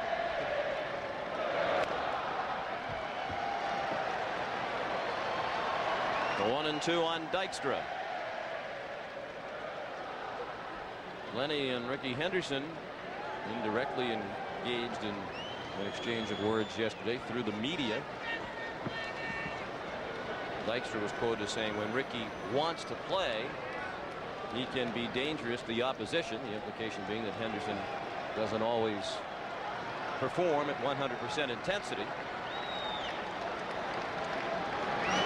Ricky thought that Dykstra seemed to be claiming the mantle of the best leadoff man in baseball. And Ricky says 1 year doesn't make you the best leadoff man in baseball. Ricky maintains that he has earned that kind of respect with his performance over the duration of his career. In my opinion, he's the best leadoff hitter in the history of the game, hands down. Well, you could certainly say that Dykstra had the best season of a leadoff hitter this year in Major League Baseball.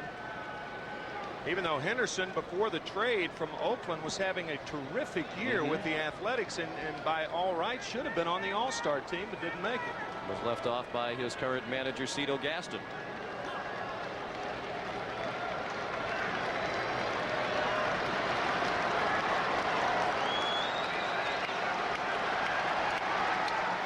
The 2-2 pitch in the dirt. Of course, Dykstra was also an All-Star game snub. Bobby Cox said he was the toughest omission.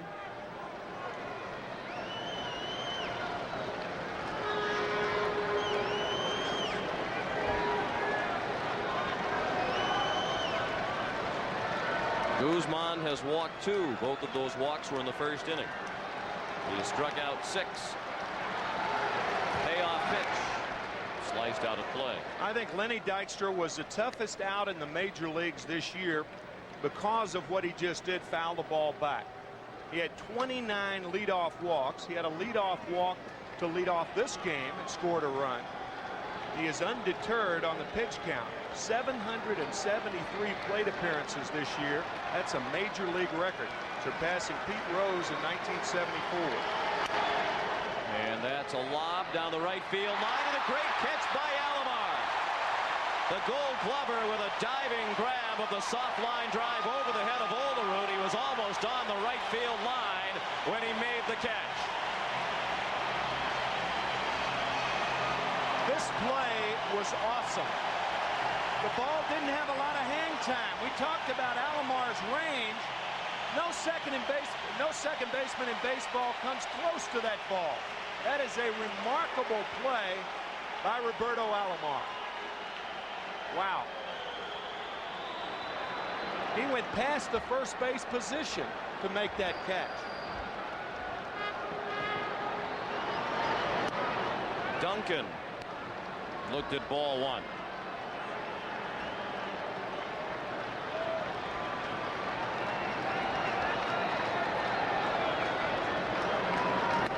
And ball two.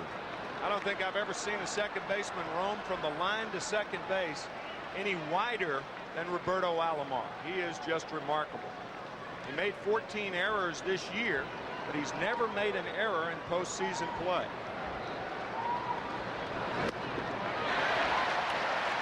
Two and one now on Duncan. I think some of the errors that he makes, the reason is because he can get to those balls. Most guys, they're base hits, but with Alomar, he gets to balls and has a chance to make an error on balls that most second basemen don't even have a chance on. Roberto has been the Gold Glove winner at second base in the American League the last 2 years. Actually, there's a little bit stiffer competition these days now that Chico Lean is in the American League with the Kansas City Royals.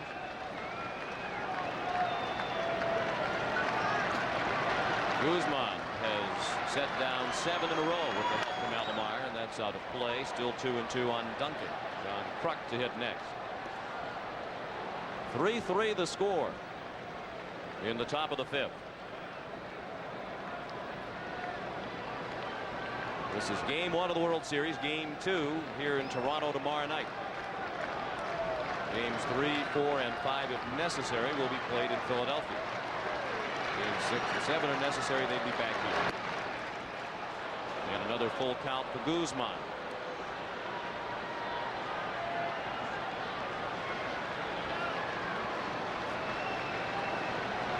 Juan's up to 93 pitches.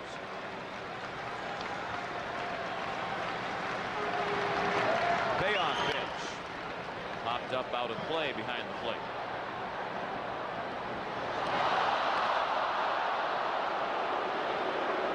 Duncan is coming into the option year in his contract, and the Phillies will have to make a decision in the offseason. If he comes back next year, he'll make $2.2 million. Obviously, with a number of players eligible for salary arbitration, Phillies payroll is likely to go up. It almost always does coming off a successful season. Phillies payroll about half of what the Blue Jays is. Jays payroll at $51 million. And the Phillies at right around $26 million.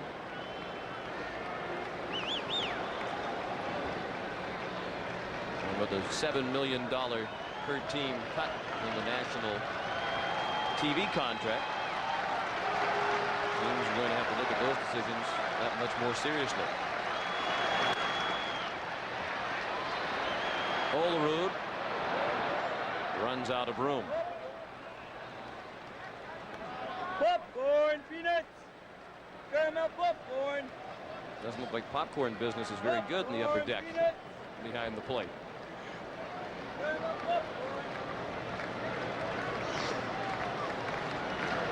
Mitch Williams, the wild thing.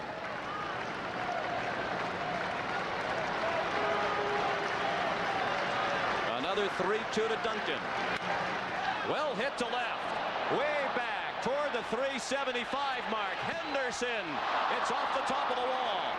Duncan on his way to third as White retrieves, and it's a triple for Mariano Duncan.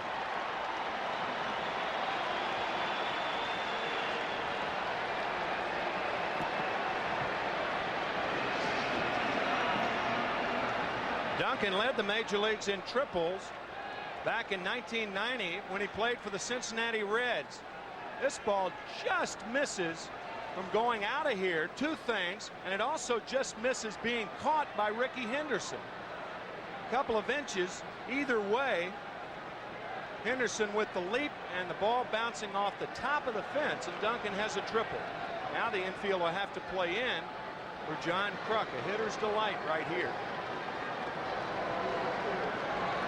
Kruk already with 2 runs batted in tonight.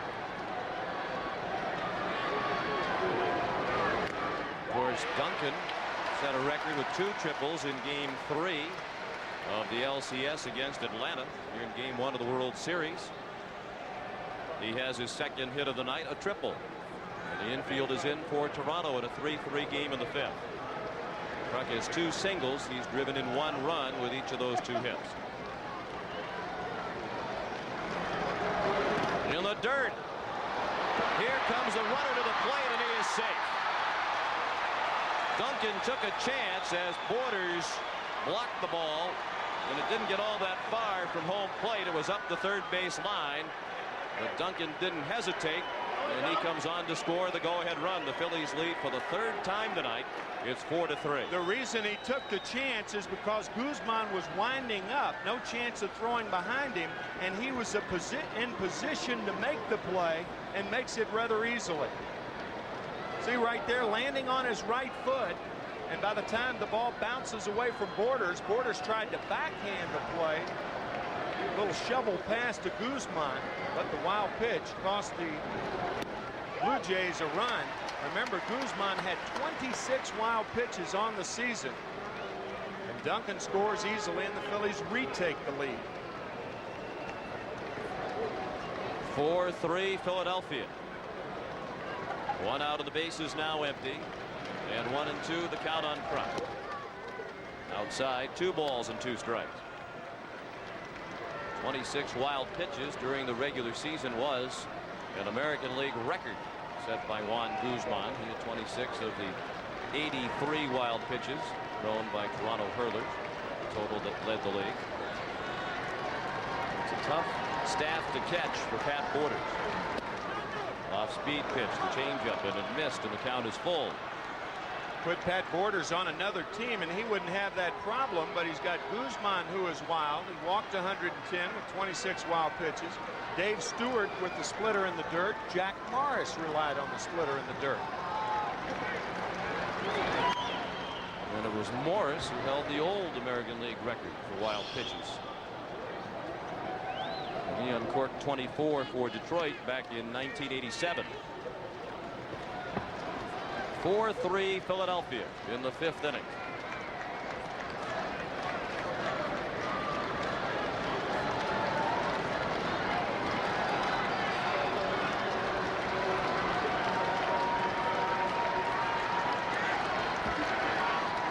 Another 3-2 to Kruk. His ball 4.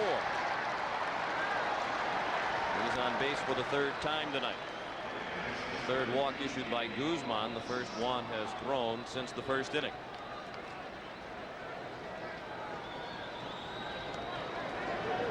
And the batter is Dave Hollins.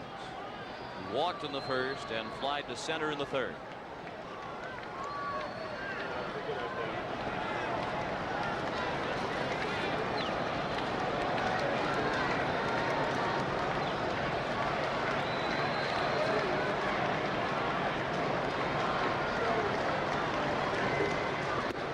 Hollins is from Orchard Park, New York, which is in suburban Buffalo, and that's not very far from Sky Dome, only about an hour-and-a-half drive.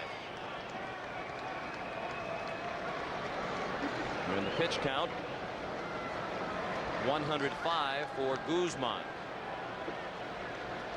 And right on cue, the pitching coach Galen Cisco.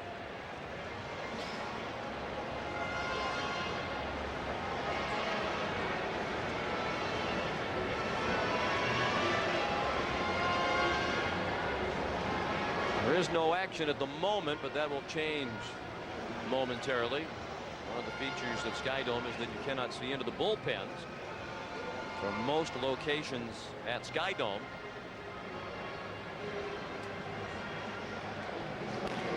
And Al Leiter is warming up. You see the sign in the background. Class of 1958 BHS. That was posted by the man in the background, John Sullivan, the Blue Jays bullpen coach. He is missing his 35th high school reunion tonight. That's Bernardsville High School in New Jersey. So Sully wanted to send along his best wishes to his classmates celebrating their 35th reunion tonight. His graduating class, about 160 students. John's wife made the sign.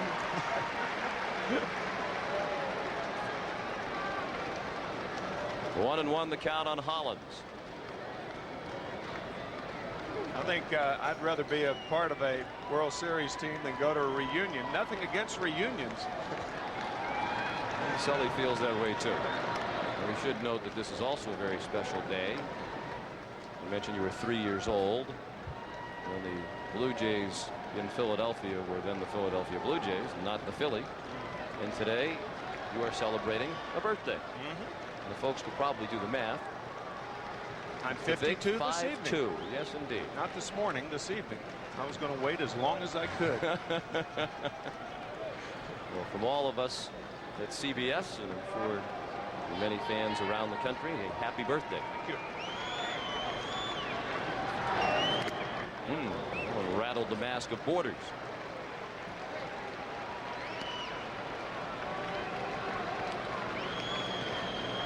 We were talking with Pat yesterday. Certainly you can sympathize with his experience as a catcher. I was interested to hear his response when you asked him how many days this year have you gone behind the plate feeling well. And he said, oh, about 10. 10 out of 162. And that's one of the reasons right there. He gets one uncorked right off the mask, and now a ball in the dirt. Guzman has thrown one wild pitch in this inning that led to a run. And here's another one. Another idea of why this Toronto pitching staff is so hard to catch. A lot of bumps and bruises from Pat Borders catching Dave Stewart in the pennant clincher against the White Sox last week.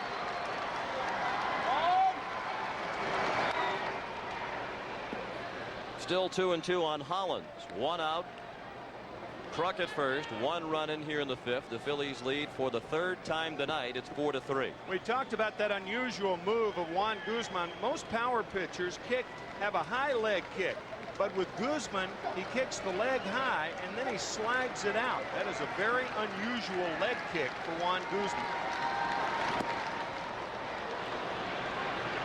And Hollins had to kick his legs out of the way to avoid ball 3.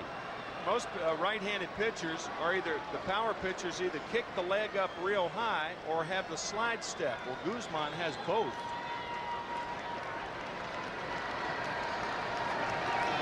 You think Kruk will be running? Oh, yeah, absolutely. Phillies with the lead. He does run on the 3-2 pitch, bounced down to first. Olerud looked at second, but he knew that Kruk was off with the pitch.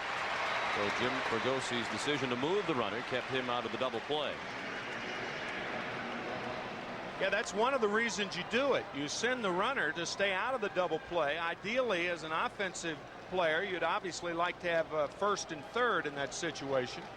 Like to have a home run, but things like that, they don't happen that often. But the play is designed to first and third them and to stay out of the double play. And now Dalton will be walked intentionally. To put runners at first and second. And they'll take their chances with Jim Eisenreich. You know, it's tough to walk batters intentionally with a guy like Guzman pitching because he walks a lot of guys anyway. Sometimes an intentional walk can lead to a big inning. Even though Eisenreich is 0 for 2 on the night.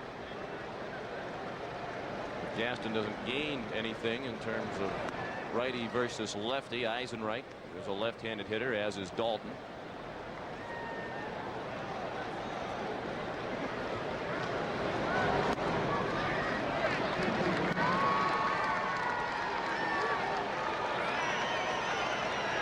Guzman has thrown 31 pitches this inning and 111 for the ball game.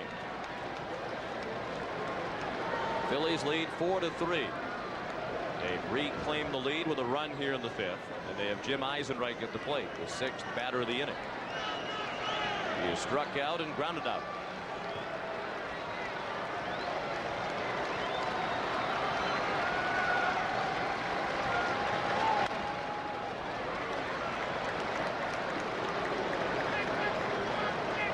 First pitch to Eisenreich at 95 miles per hour. He fouled it straight back and out of play.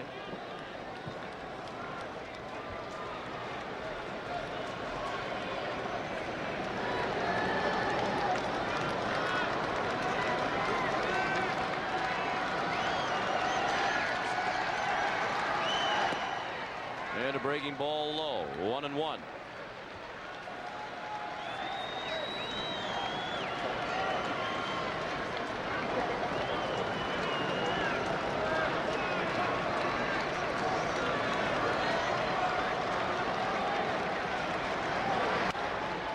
Pulled foul past Mel Roberts in the first base coach's box.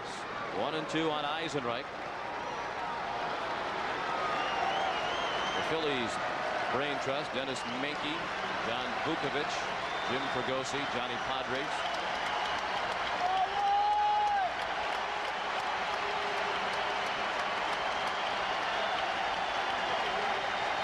The 1-2 in the dirt. Another good block by Borders. Cito Gaston said before the game tonight Borders probably should have caught fewer games than he did this year, but Cito notes Borders is one of those guys who can't stand to come out of the lineup. Sometimes you just have to tell the player, too bad, you're not playing tonight.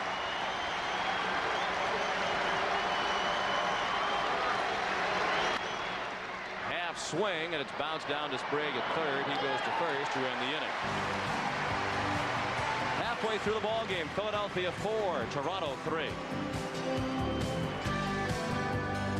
Sky Dome appreciate the magnitude of this historic occasion. Tim McCarver's 52nd birthday. Well, and that's mighty nice. look at what our crew has whipped up for you.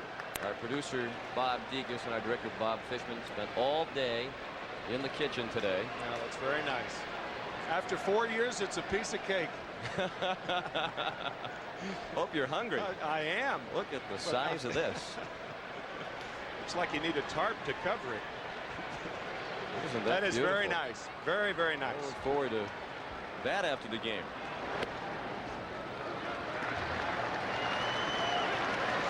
It's good to see at age 52 you can still blush. Oh, that is very nice. That's a big league cake right there. Wow. Foul ball off the bat of the leadoff man here in the bottom of the fifth, Pat Borders, who lined to the first baseman Kruk his first time up. So it's comeback time again for Toronto. They find themselves trailing for the third time tonight. Borders then the top of the order, Ricky Henderson and Devon White against Curt Schilling.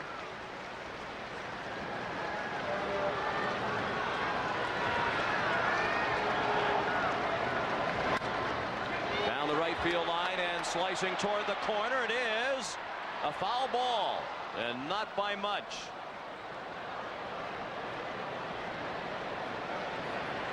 Right field umpire Dana DeMuth is right on top of the play, and this is one of the reasons that in postseason play you have a right field umpire, but that ball slicing toward the line really doesn't have a lot of room. It actually hit the wall before it landed foul, but had that wall not been there, it would have been about 4 feet foul.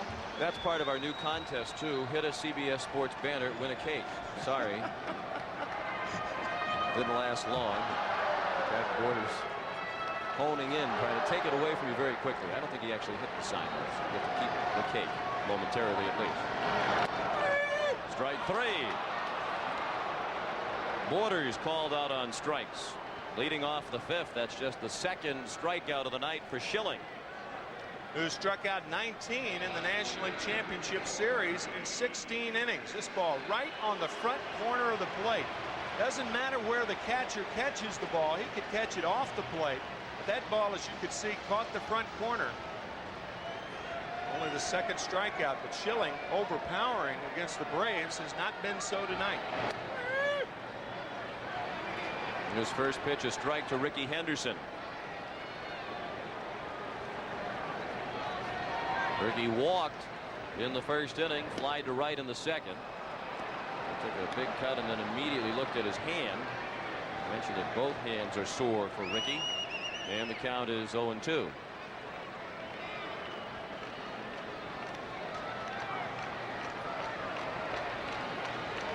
Pat Gillick, the Blue Jay general manager, has acknowledged that if he had it to do over again, he probably wouldn't make the Henderson trade. Duncan throws him out. Ricky went sliding into first, head first, but it was too late. Two down in the fifth. Tomorrow on the NFL Today, join Greg and Terry for all the latest NFL news, including a special look at 49ers quarterback Steve Young. Is he ready for the NFC Championship rematch versus Dallas?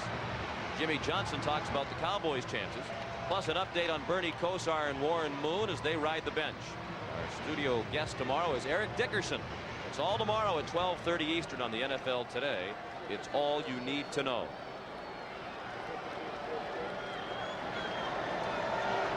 Devon White, the hitter, and he looked at a breaking ball in the dirt for ball one. It was White who reached on the air, charged to Thompson when Thompson and Dykstra combined to misplay Devon's fly ball in the third. He scored an unearned run, charged to Schilling in the third. Out of play to left, 1-1 on White. You mentioned during Devon's first at bat that he was born in Kingston, Jamaica, came to New York City when he was 9, didn't play baseball until he was 9 years old. He was a soccer and a cricket player. A little bit later on, you will explain to us all the rules of cricket. About being a good low ball hitter, you have to be in cricket.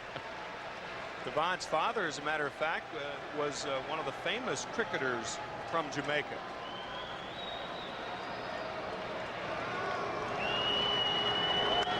A bullet to right.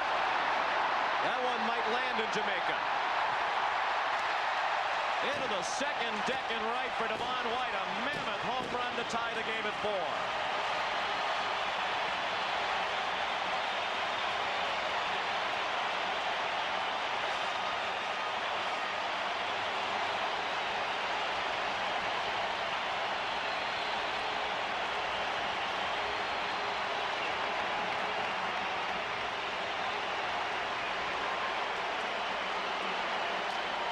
Like a splitter or a slider, but not for long.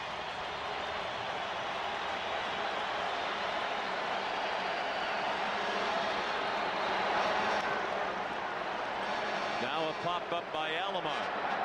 Collins in foul ground, puts it away to end the inning. But the Blue Jays have tied it again on the home run by White, 4-4 after 5.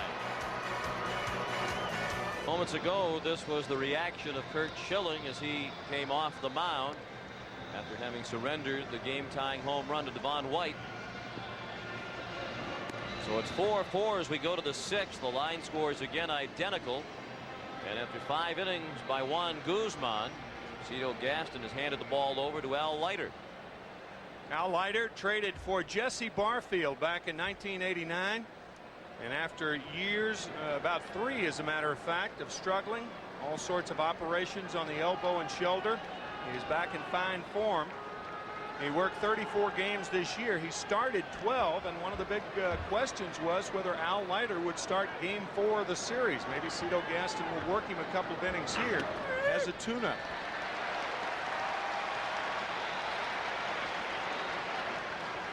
Leiter's first World Series pitch, a strike to Ricky Jordan, who is happy that Guzman has departed. He struck out twice against Juan. That's fouled out of play and right. Into the crowd of 52,011.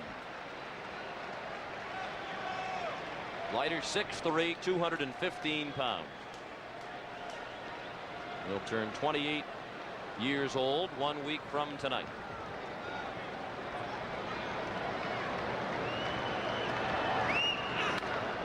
Jordan fouled it away with a half swing. Jordan, Thompson, and Stocker, the bottom third of the order for Philadelphia in the 6th.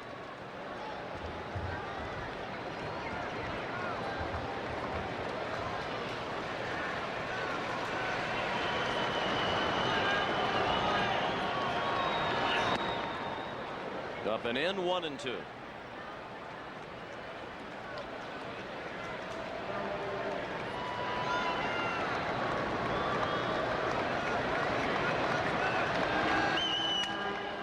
On the hands, a little looper that falls in right. Ricky Jordan with the base hit. Yesterday we spoke with Al Leiter about the meaning of this World Series appearance. This is a dream. I mean, you know, this World Series, I mean, I look at the perspective of things. I mean, you know, you hear about guys talking about blowing games or maybe giving up a key hit and whatnot. This is all kind of a fantasy for me. I mean, of course, go out there, be aggressive, throw strikes, and do the things that a pitcher has to do to get hitters out. But other than that, I mean, it's kind of not the real world. It's a real-life fantasy camp for Al Leiter.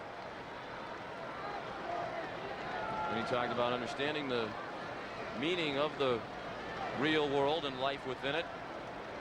Comes from a working-class family in New Jersey. He's the youngest of 7 children. His twin sister, Alexia, the only girl in the family. She was 17 minutes older than Al. 1-1 the count as he works to Milt Thompson, who hit only 175 this year against left-handed pitching during the regular season. Bounced back to the mound and struck out against Guzman. 4-4 the score in the 6th inning.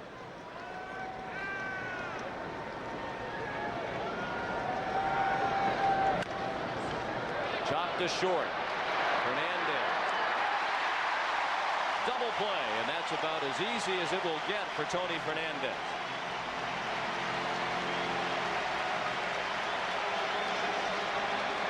One hopper to Fernandez. You may be wondering, well, why didn't Jim Fregosi use Pete Incaviglia? He's got the right-handed hitter on the bench. In a 4-4 game, it's really too early to use a pinch hitter, because if Incaviglia doesn't produce, well, then you weaken your defense. Thompson, a much better defensive left fielder than Pete. If you're trailing by 2 runs, I think you might have seen Incaviglia, but it being a tie game, it's still more or less a defensive battle. Now Kevin Stalker surprised just about everybody in the ballpark during his last at bat when he had a fly ball to the base of the wall and straightaway center field. On White, a long way to Shaggy.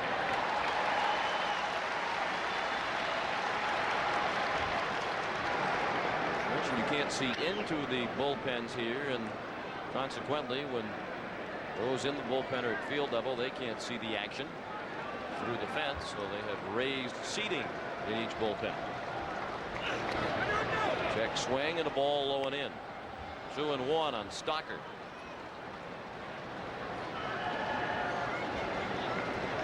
Two outs, bases empty, 6th inning. 4-4 the score.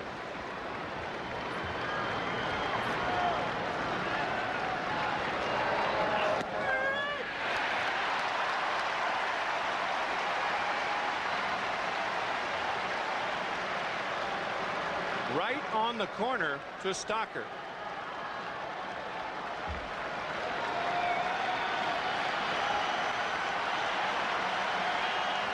Now the 2-2 pitch. Just outside. There had been speculation that Al Leiter would be the Game 4 starting pitcher for the Blue Jays. Steele Gaston has only named his first 3 starters. Guzman tonight, Stewart tomorrow, Pat Henkin in Game 4. Pulled sharply foul. Leiter and Stottlemyre have been considered the candidates to start Game 4 if Gaston decides to go with 4 starters. But Jim Fregosi thinks Cito might only use 3. We asked Al Leiter yesterday whether he would rather appear in 4 games and contribute, or start 1 game and contribute. He said, I'd rather appear in 4. Payoff pitch is ball 4, up and away. At the conclusion of tonight's game, Tim and I will select the Chevrolet player of the game. Chevrolet will donate $1,000 in the player's name to the Special Olympics.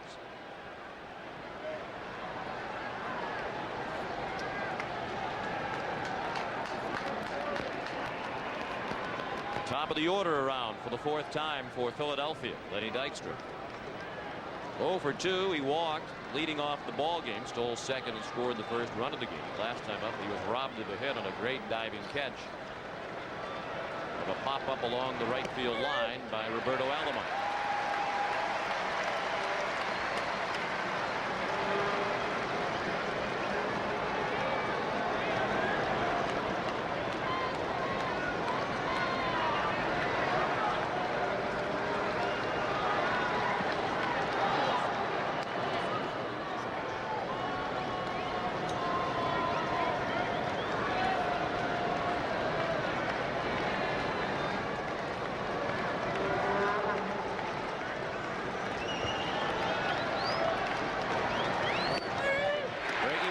strike 2. 0-2 on Dykstra. Now it's more of a running count than it was earlier because the count 0-2. If Stocker is thrown out, then Dykstra leads off the 7th inning. Stocker with 5 stolen bases during the season. He was not caught. And the Phillies have stolen 2 bases tonight. Up the middle, base hit. Stocker will stop at second. And perhaps he was fortunate that White didn't throw in behind him. He made a very wide turn around second base. Dykstra has his first hit of the night. Here's a situation, depending on the out count, you may try to go to third base. With 1 out, you definitely try it. With none or 2 outs, you don't try it. It's really not worth the risk. With 2 outs, for the most part, you're going to score from second on a ball just as well as you're going to score from third. Of course, a wild pitch. If you got Guzman pitching, you take a chance to go to third because of all the wild pitches he throws. But normally, you just can't take the chance with 2 outs. Runners at first and second with 2 down. 4-4 the score in the 6th inning. Here's Duncan. Mariano has singled and tripled tonight. Stolen a base and scored 2 runs. Leiter has given up 2 hits and a walk in the inning. Duncan up the middle. Alomar, great play to keep it in the infield. He lost the handle, but Stocker was diving back into third head first. If Stocker had remained on his feet, he would have been able to score once the ball slipped out of the hand of Alomar. Well, Larry Boa, middle infielder and now the third base coach for the Phillies, sees Alomar make the play. Another remarkable range play by Alomar. Stocker is making the turn. He doesn't know whether the ball's gotten through or not, but look at Boa, up with the hands, go back because he thought Alomar was going to come up and throw behind Stocker at third base. Boa, as a matter of fact, managed Alomar in AAA with the Padres, their AAA farm, and the Padres. Great play by Alomar. Bases loaded with 2 outs. And John Kruk, the batter. He's working on a perfect night. He has singled twice and walked. He has driven in 2 and scored 1. He looked at ball 1, and Borders goes to the mound to speak with Leiter. The runner at third is Kevin Stocker. He reached with 2 outs on a walk. Then Lenny Dykstra singled to center. He's now at second after the infield hit by Mariano Duncan. Phillies hope to give Kurt Schilling the lead for the 4th time tonight. Inside corner, 1-1 on Kruk. Kruk didn't fare very well during the regular season with the bases full. He had only 1 hit.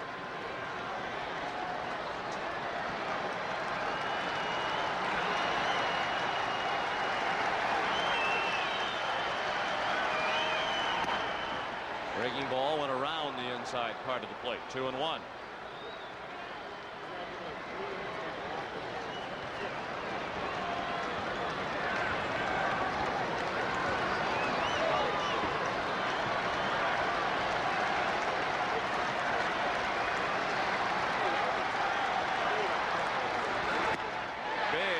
And a miss.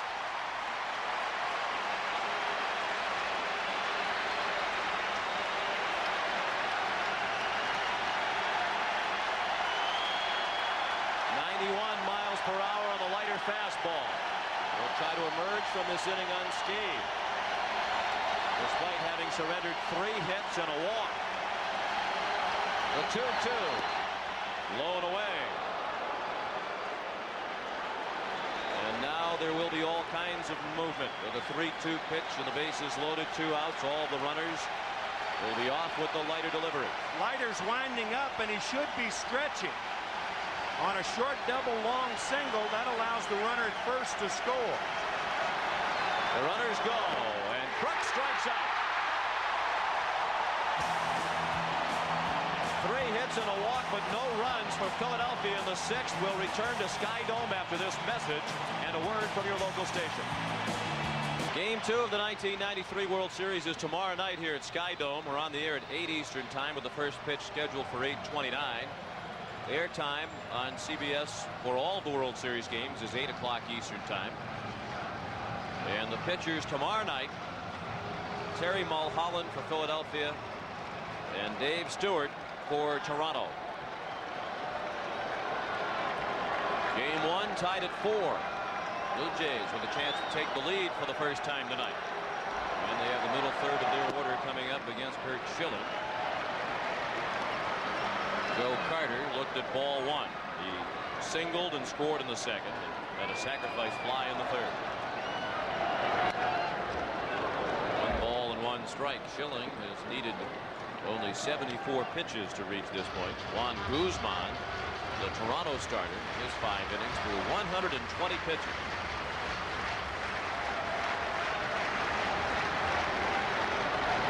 Guzman surrendered 4 runs on 5 hits. He walked 4. One of those was an intentional walk. He struck out 6 through a wild pitch.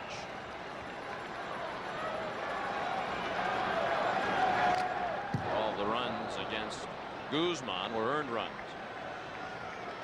2 balls and 2 strikes on Carter. Talked about all of the new faces on this Blue Jay roster. Joe Carter almost needed to be replaced by the Blue Jays. He came very close to going to the Kansas City Royals as a free agent in the offseason. Actually turned down more money to stay in Toronto. And that was especially a difficult decision because the Carters make their home in the Kansas City area and will always live there. That it had gotten to the point where he had written letters to the people in Toronto telling them that he was not returning. And his agent had collaborated to write an open letter to the fans that they hoped would be published in the Toronto paper. Sean, you asked him yesterday how close was it, and he held his thumb and forefinger together about 1/10 of an inch apart. He said that close. Chopped back to the mound. Schilling makes the play. That'll bring up John Olerud, the league's leading hitter this year. We talked with him about his hitting philosophy. I think it just depends on how I feel, how up at the plate. When I'm feeling good, I'm able to react to pitches a lot better, and I'm picking up the ball sooner. And I don't know, I try to be as selective as I can because I can't hit those tough pitches out of the strike zone. He hits that one down the right field line and deep, hook in toward the pole. Home run!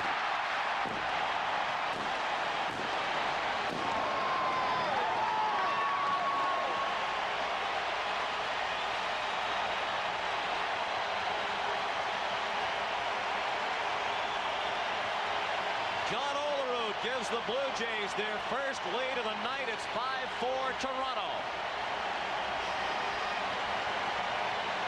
That soundbite, John Olerud saying, I can't hit those tough pitches out of the strike zone. But he can certainly hit those in the strike zone. Wow.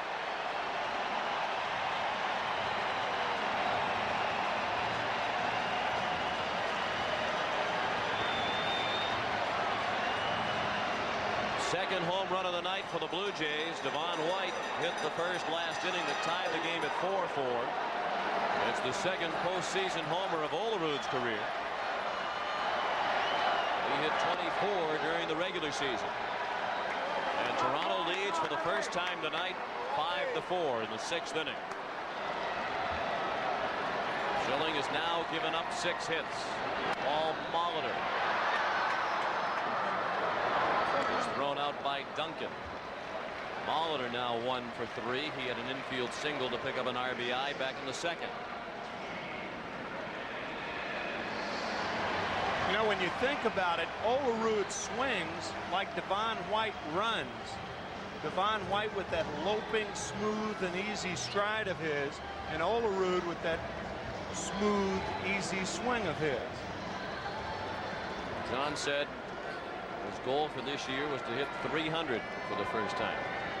Certainly exceeded that expectation and then some. Tony Fernandez, the batter. Action again in the Philadelphia bullpen. Ben Rivera was up earlier. Now it's Roger Mason. The bullpen coach Mike Ryan looking on. Backdoor breaking ball miss. 2-0 on Fernandez. Cito Gaston said it was a big lift to Olerud when they acquired Fernandez in the trade from the Mets. It gave John a little bit more protection. Tony chops one to second. And Duncan throws him out. But the Blue Jays have the lead, courtesy of the home run by Olerud after 6, 5-4 Toronto.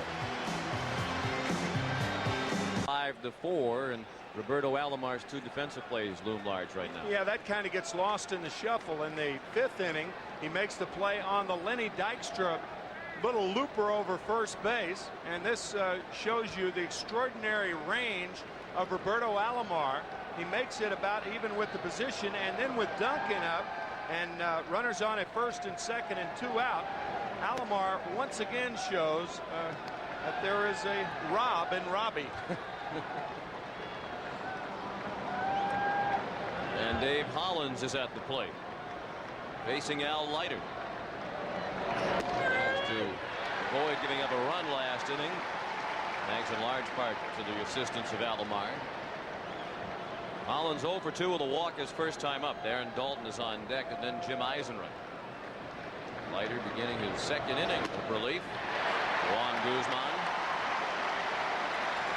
And Kurt Schilling has gone all the way through the first 6 innings for Philadelphia.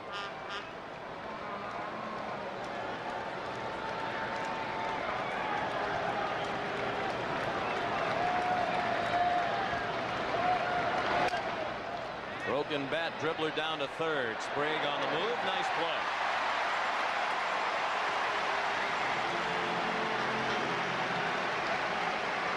All in one motion for Ed Sprague. Transfer of the ball from the glove and a strong throw. Ed Sprague with 17 errors this year, but he did a very, very good job. And that's one of the reasons Cito Gaston says it's not an easy decision whether to put Paul Molitor there when the Blue Jays go to Philadelphia on Tuesday for Game 3. Decision Gaston still has not made. He said before the game tonight he wants to wait to see how these first couple of games go. Darren Dalton singled to right to drive in a run in the first. He struck out in the third and was intentionally walked in the 5th.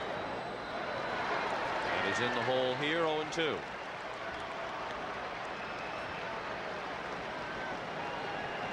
It wasn't all that long ago that Al Leiter experienced what he called the lowest of several low points in his career. That was in 1991. When he spent much of the year at Dunedin in Florida on 2 injury rehabilitation assignments. He and his wife, and at the time they were newlyweds, were in a hotel. They thought it would just be 20-day rehab and then on the way back to the major leagues. And as it turns out, Leiter spent much of the summer at Dunedin, far away from the bright lights of the major leagues. Alomar throws out Dalton.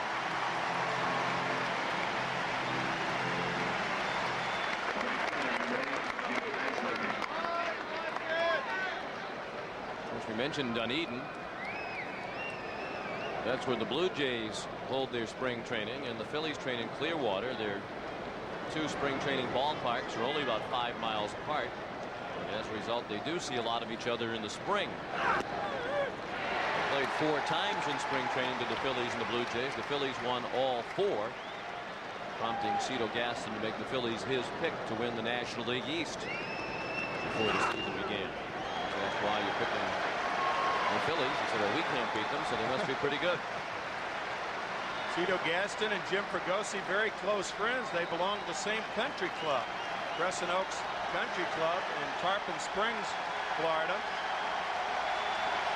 Fregosi said they don't play much golf together, but they have met from time to time at the 19th hole. Charlie Williams said it was not a swing by Eisenreich, who's 0 for 3 tonight. Wow. Tough pitch to take and a tough pitch to call a ball. That's a swing. I thought the pitch was a strike, too. No question about that one. Leiter works a 1-2-3 inning. 7th inning stretch in Toronto. The home team has a 1-run lead. Ball. Kurt Schilling's first pitch of the bottom of the 7th. The ball up and in to Ed Sprague. Blue Jays batting with a 5-4 lead. They have trailed 3 times in this ball game. This is the first time they've led. Sprague with a high pop-up. Hollins running out of room.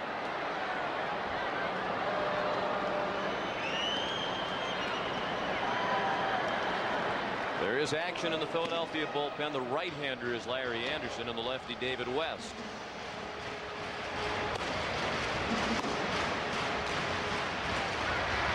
Three right-handed hitters due up in this inning. Sprague, Borders, and Henderson.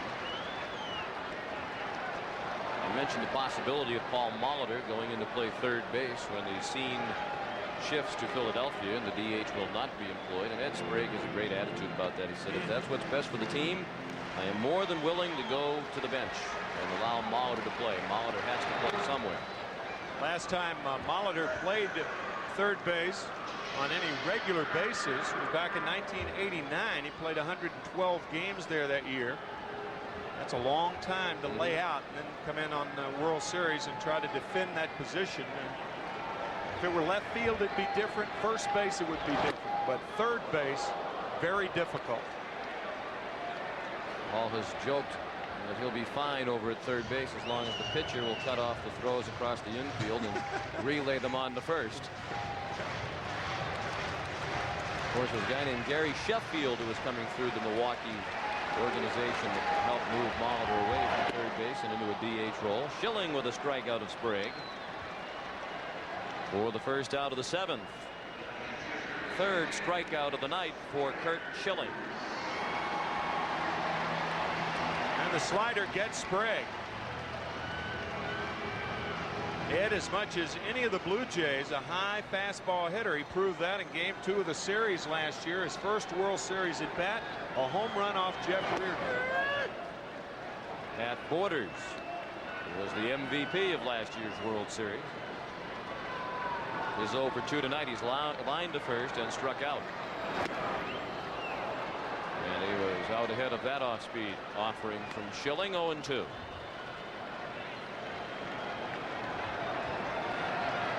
Toronto leads 5-4. The Blue Jays bat in the 7th. 1 out of the base is empty. That's well hit up the middle. Duncan couldn't get it. And Borders has his first hit of the night. The Blue Jays 7th. Good piece of hitting. Borders does not try to pull the slider. He hits it hard the other way, and it goes under the glove of Duncan.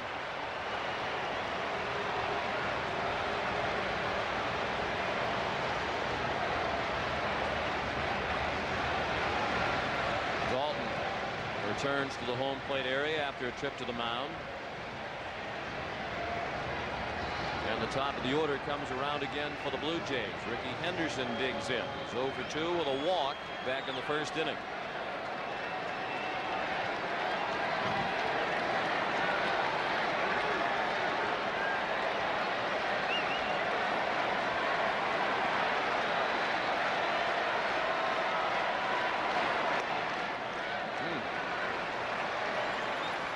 Again, tough to tell where that one missed.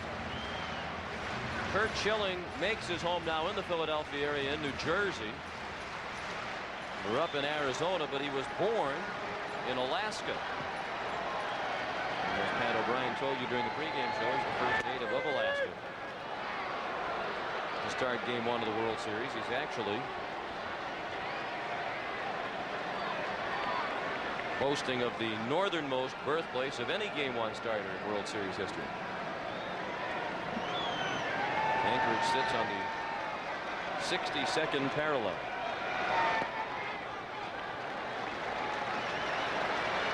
It's amazing what they research when it comes to the World Series. Of course, all the talk about the Phillies and their appearance and the bellies and such. Well, they added together all the weights of the starting lineups. And the average Philadelphia starter weighs only 1.5 pounds more than the average Toronto starter. caption under one of the pictures here in the Toronto Star was the Broad Street Bellies, a play on the Broad Street Bullies. Of course, the Philadelphia Flyers were classified as that back in the middle 70s. Bernie Perrant, Bobby Clark. Maybe that's why Fregosi didn't start him, Julius, that he wanted to keep the average down. The average weight of a Philadelphia starter tonight, 198.8 pounds. While the average Blue Jay starter's weight, 197.2. And there's a guy in the background who's an interesting figure in this series, Nick Leyba, formerly the Phillies manager. He managed Philadelphia for 2 seasons plus 13 games and was replaced by Jim Fregosi. Now the Blue Jays third base coach. Payoff pitch to Henderson, line down the left field line. Borders will try for third and get there as the throw goes to second, holding Henderson to a long single. First and third with 1 out for Toronto in the 7th inning. Nice play by Milt Thompson to cut this ball off, prevent it from hitting the fence, and throwing to the right base. That keeps the double play in order, but I think Jim Fregosi may go to the left-hander here. Swing Devon White around to the right side and give him a better pickoff move with Henderson on at first base. David West will be the new pitcher when we come back. Curt Schilling's night is over after 99 pitches over 6 1/3 innings. He wasn't as effective certainly tonight as he was in his 2 starts in the National League Championship Series. And here's David West, who appeared in the '91 World Series for the Minnesota Twins. He didn't have a very easy time of it, as that line indicated. He's greeted by Devon White. Blue Jays trying to build on a 5-4 lead. They have runners at first and third with 1 out. First pitch from West, breaking ball up and away.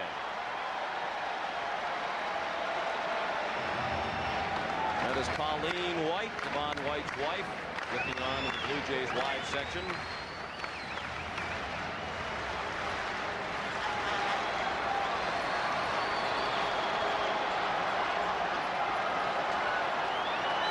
The 1-0 with Henderson running was fouled away by White. Devon White, his last at bat from the left side, homers down the right field line. And you may remember in Game 6 of the American League Championship Series, when Gene Lamont brought in a left-hander, Scott Radinsky, the first man he faced was Devon White, and he hit a home run, a solo shot, and then that ignited the Blue Jays. They blew out the White Sox, scoring 4 in the 9th. Certainly Lamont made the percentage move. White has been a better hitter left-handed during the regular season. He hit only .254 right-handed as compared to .281 from the left, and Devon had only 3 of his 15 regular season home runs from the right side. I said 4 in the 9th. The Blue Jays scored 3 in the 9th that last game at Chicago.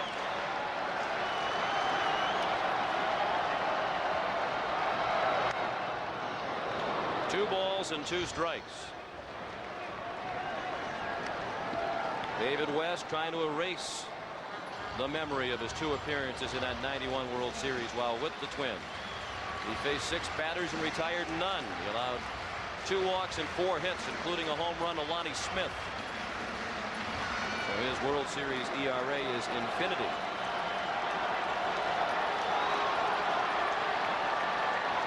Henderson runs again, and White fouled it off to the right. I think if you run in a situation like this, of course Ricky Henderson knows that. I mean, 1,095 stolen bases during the season.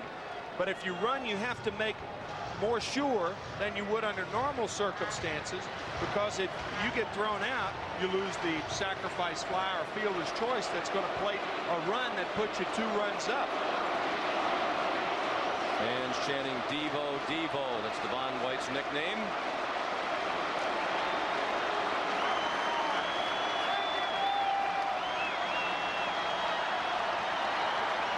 The 2-2 pitch. Well hit down the left field line. Fair ball.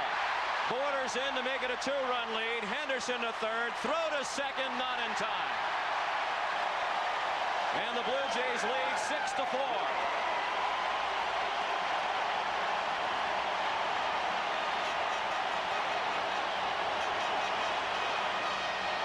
A high, tight fastball, and it's fisted down the left field line. White had 42 doubles during the regular season. And he just has tremendous plate coverage right now. A world of confidence, and you can see it in his eyes. One of the top hitters ever in the postseason, as we showed you earlier. And he has driven in 2 big runs for the Blue Jays tonight. Now a chance to break it open. They lead by 2. They have 2 men in scoring position. The infield in for the Phillies. And Roberto Alomar went spinning out of the way of ball 1. Tell you, an option for Jim Fregosi right now is to walk Alomar and bring in Larry Anderson to pitch to Joe Carter. He's opted to pitch to Alomar. This is a dangerous situation for Jim Fregosi.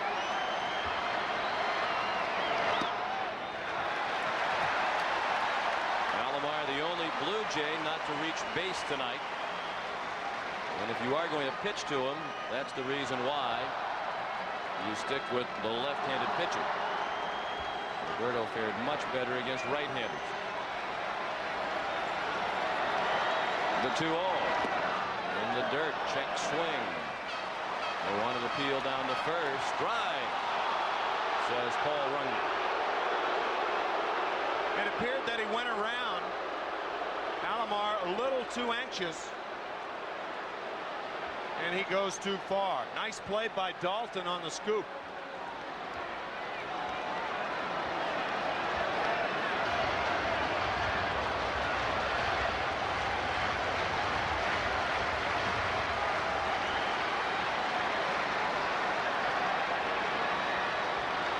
The 2-1, David West fouled out of play to the right.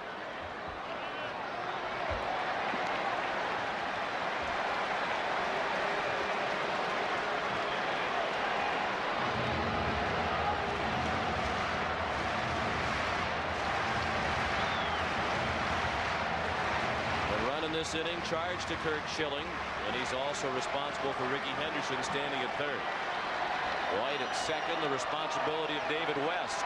The 2-2 pitch fouled out of play.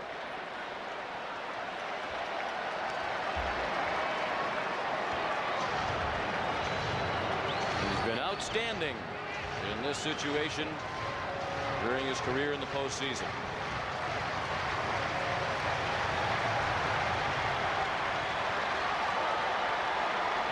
Could use the strikeout. The 2-2. Ripped down the line. Fair ball to score 2.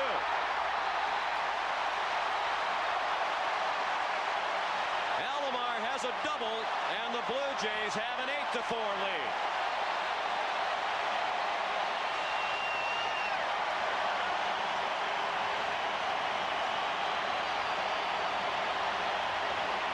And David West still hasn't gotten anybody out in World Series play.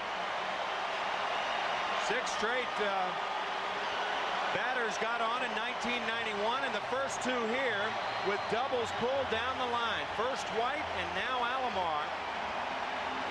And remember, Fregosi did have the option of walking Alomar, but you know what he's looking at? He's looking at Alomar's production from the right side and opted to go that way. Larry Anderson to pitch for Philadelphia after this. David West faced 2 men and gave up 2 doubles. The first to White, the second to Alomar, and the new pitcher is Larry Anderson. Larry Anderson, the oldest reliever in the National League. He's over 40, and he had a save in the National League Championship Series with no save during the season.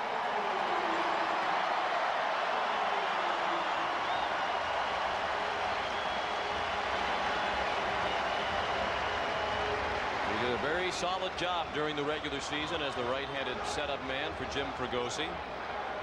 He's on to try to put out the fire. The Blue Jays have scored 3 times here in the 7th, and they have Alomar at second, still only 1 out, and the batter is Joe Carter.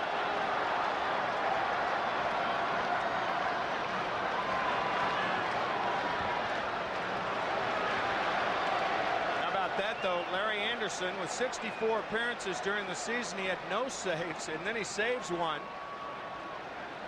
in the National League Championship Series. That has never been done, by the way, with pitchers who have had 25 or more appearances.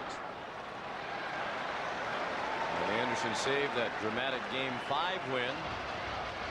Came on in the 10th after Lenny Dykstra had given the Phillies the lead with the home run in the top of the 10th inning off Mark Wohlers.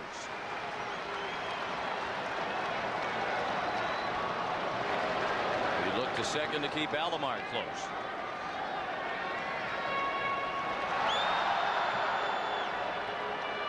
Carter drove in a run in the third with a sacrifice fly. He singled and scored in the second.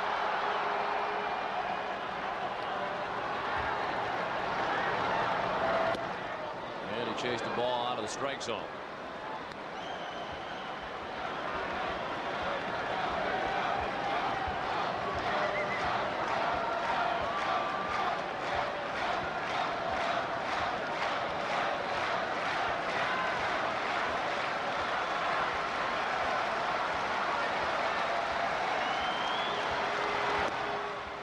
Same pitch and same result, 1-2. I think Joe's going to see that pitch again. That's a slider down and away, and that's the slot, the effective slot for Larry Anderson.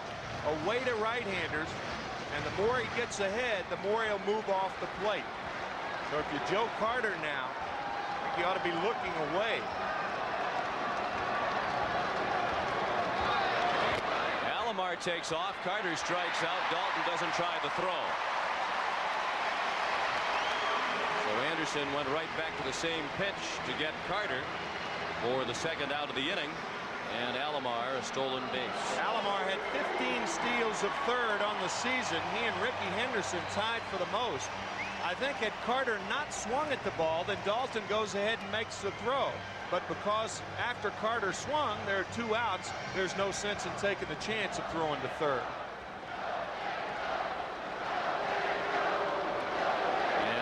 Intentionally walked John Olerud, who homered his last time up. And this is nothing new. Olerud was intentionally walked 33 times during the regular season. But you don't gain much with number 19 standing in the on-deck circle. We spoke of Anderson's performance in Game 5, and it was memorable. He said he was extraordinarily nervous when he took the mound, was shaking like a leaf, and was really rushing, not taking his time between pitches. And Darren Dalton went out to the mound and said to him, "Hey, listen, Larry, the beer's on ice. It's still going to be cold when the game's over. Take your time." And they had a chuckle, and Anderson settled down and got out of the inning with the save, and the Phillies had a big win. They took a 3-2 lead back to Philadelphia in 1-6. How about that, though? It's a question of choosing your poison. You know, you walk Olerud to get to Molitor. And from the leading hitter in the league this year, the second leading hitter. Molitor 1 for 3 tonight. An infield single and an RBI back in the second. Ball 1, low and away. Molitor is the 8th batter of the inning.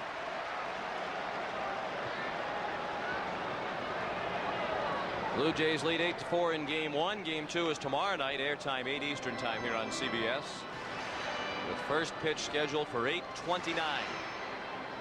Terry Mulholland, the lefty, for the Phillies. Dave Stewart, the MVP of the ALCS with his 2-0 record against Chicago, will be on the mound for Toronto.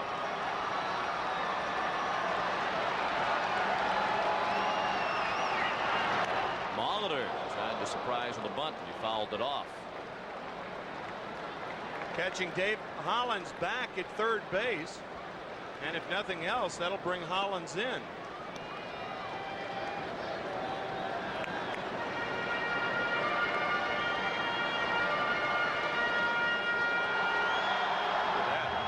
Wow. That's including his hit tonight.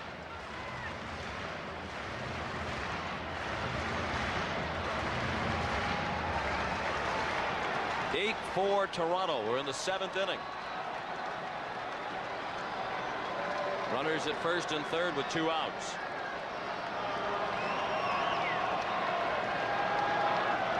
The 1-1. Well hit to left.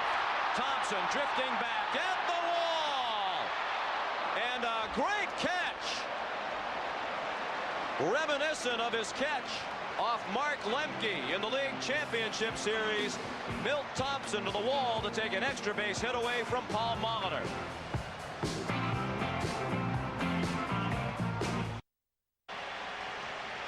Devon White has driven in 2 runs and has scored 3 for the Blue Jays tonight. Sparky Anderson says you can't pitch to the top 6 hitters in the Blue Jays order without expecting to be damaged by them. And the 2, 3, 4, 5 hitters have combined for 6 of the 8 runs batted in. The Phillies have stranded 8 runners, including the bases loaded in the 6th. And here's the catch that kept it a ball game. If Milt Thompson doesn't come up with that one, it's a 6-run game.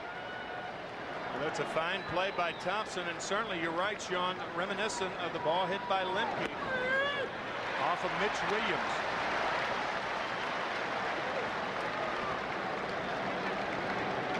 So it's a 4-run deficit facing Philadelphia with 2 innings remaining. Ricky Jordan to the plate, and he's quickly in the hole 0-2. He's 1 for 3. He singled to right off Al Leiter in the 6th. He struck out his first 2 times up tonight. That was against Juan Guzman. Pete Incaviglia has moved into the on-deck circle to hit for Thompson. And Kevin Stocker is due up. Still 0-2 on Jordan. Al Leiter has pitched 2 scoreless innings of relief. He retired the side in order last inning.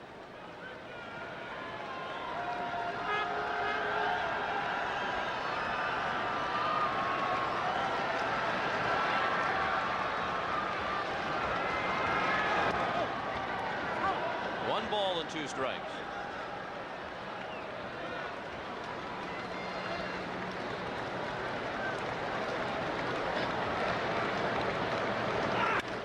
Well hit, but right at Sprague. Bobbled it momentarily and still had plenty of time to throw out Jordan with as sharply as that ball was hit. 1 out in the 8th inning.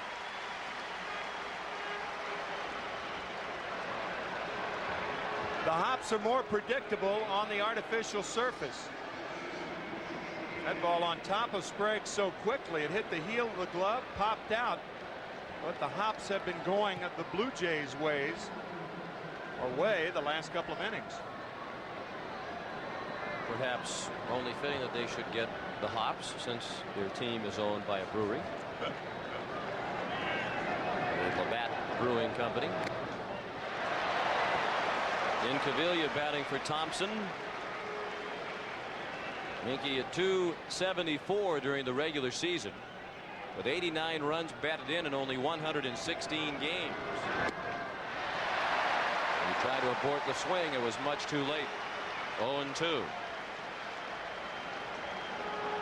You talk about the hops, and there should be predictable hops throughout this series. This will be an all artificial turf World Series, only the 4th World Series in history in which all the games will be played on the fake grass. And the first one since 1987, when the Twins and the Cardinals met. The Twins beating St. Louis in 7. And the only World Series the Phillies have won was the first, played entirely on artificial turf in 1980 when they beat Kansas City. This is the 4th World Series played entirely on artificial turf. And Pete Incaviglia fortunate to still be standing at home plate. Davey Phillips looked like he was about to ring him up and then thought better of it.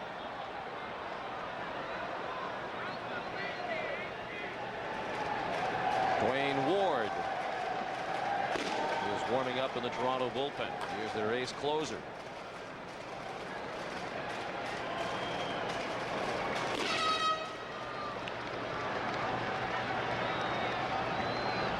For Toronto in the top of the 8th. 1 out of the bases empty. Al Leiter's 2-2 is inside. Looked like he tried to get a little extra on that one.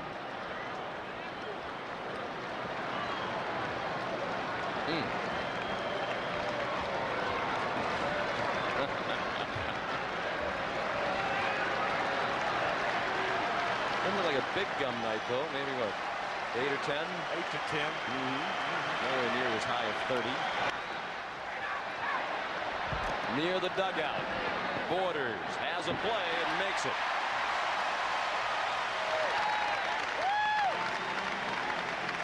Two down in the 8th, and all of a sudden now Leiter has retired 6 in a row. That's since that play by Alomar when he went behind second base with runners on at first and second, and it saved at least 1 run after saving a run the inning before. Something about pitching and defense, how it can keep things close and give you a chance to catch up and come from behind. And that's what the Blue Jays have done. They haven't come from behind, but they did come from that 4-4 score in the bottom of the 6th inning. Kevin Stocker 0 for 2 with a walk. We showed you during the Budweiser game summary the effectiveness of the Blue Jay batters 2 through 5. The bottom part of the Phillies order has not had a good night. With that base hit by Stocker, batters 6 through 9 are 2 for 15 for the Phillies. Only Ricky Jordan and Kevin Stocker in the bottom 4 have hits. Jordan a harmless single. He was erased on a double play in the 6th inning, and now the 2-out single by Stocker. He's at first for Lenny Dykstra. Lenny singled his last time up. He walked and scored in the 1st inning. Blue Jays have 10 hits. Philadelphia now with 9.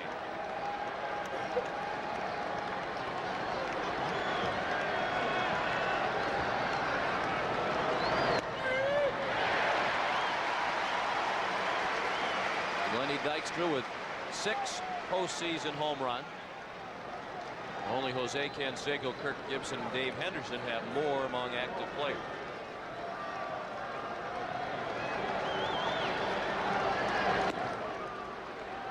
We talked at the top of the broadcast tonight about the likelihood of this being a high-scoring series with these 2 proficient run-producing teams. 12 runs tonight, the most in the first game of a World Series since 1980, when the Phillies beat Kansas City 7-6. That'd be what, about 13 runs? You got it, baby. Bob Walk was the winning pitcher in that game. As a matter of fact, he was a rookie starting for the Phillies. Boy, took 1 shoe off to figure that out. Alomar couldn't come up with the ball in shallow right, and Dykstra is aboard at first.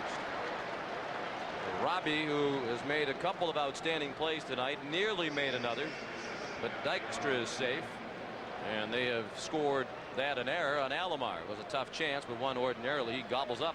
And after the error, he does have the presence of mind. After he drops the ball, it is a routine play, like a frog hopping from one pad to the other. That ball giggoping out of that glove. An error on Alomar. Did have the presence of mind to try to throw behind the runner at second, and Dwayne Ward's going to be seen for the first time in the series. Dwayne Ward on a safe situation for Toronto. He talked yesterday about his pitching philosophy. I try to get a different look with my breaking ball each time I see a guy. To right-handers, it's going to be primarily something that is going to be down and away from them. But sometimes, I'll drop in for a strike. Just let these guys know that, yes, I will throw it for a strike on you if you're not careful. And to left-handers, it's a dangerous pitch because if you do hang it, they have a good tendency of hitting it out of the ballpark. Ward, the closer this year, once Tom Henke decided to move along to Texas via free agency. Ward, for so many seasons, the effective setup man for Henke. And in the role of closer, he has performed brilliantly. He led the league with those 45 saves. Tying run in the on-deck circle. So this is just about the most generous save opportunity a closer can be afforded. And that tying run in the on-deck circle is John Kruk. 8-4 Toronto. Phillies trying to rally with 2 outs in the 8th inning. Big swing by Duncan. He's been a standout tonight with 3 hits. But Ward is ahead of him 0-2. The second pitch, a 93-mile-per-hour fastball. Kevin Stocker, the runner at second. Lenny Dykstra at first. The error by Alomar, his first ever in the postseason. 24 postseason games. Duncan, two-shot foul off the end of the bat. Interesting when you talk about the saves of Dwayne Ward. When he came in the 9th inning this year, he was 41 for 41. However, when he came in the 8th inning, he was only 4 for 10. All 6 blown saves this year was when he came in the 8th inning.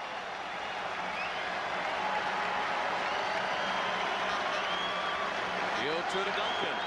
Check swing, strike 3, says Davy Phillips. And Ward comes on to quickly put out the fire. We go to the bottom of the 8th. 8-4 Toronto.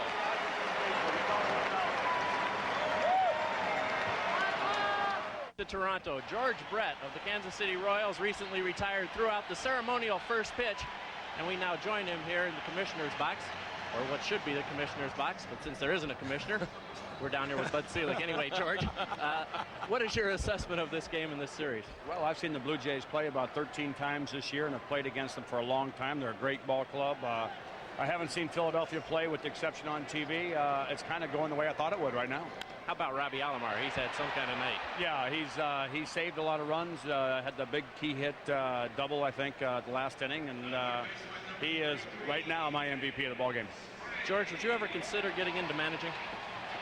Well, that's one of the reasons I retired, because I got tired of the travel. So right now I'm looking forward to my job as vice president of baseball operations for the Royals, and who knows, in 3 or 4 years I might miss the traveling and then want to do it, but right now, no, I don't want to be a manager. George, it's great to see you. Enjoy the series. Thanks, Jim. Thank you. Sean? Thank you, Jim. Thanks to George Brett as well. Roger Mason is on the mound, new pitcher for Philadelphia. He got Tony Fernandez to line to center on the first pitch of the inning. And now Ed Sprague is at the plate with a count of 1-1.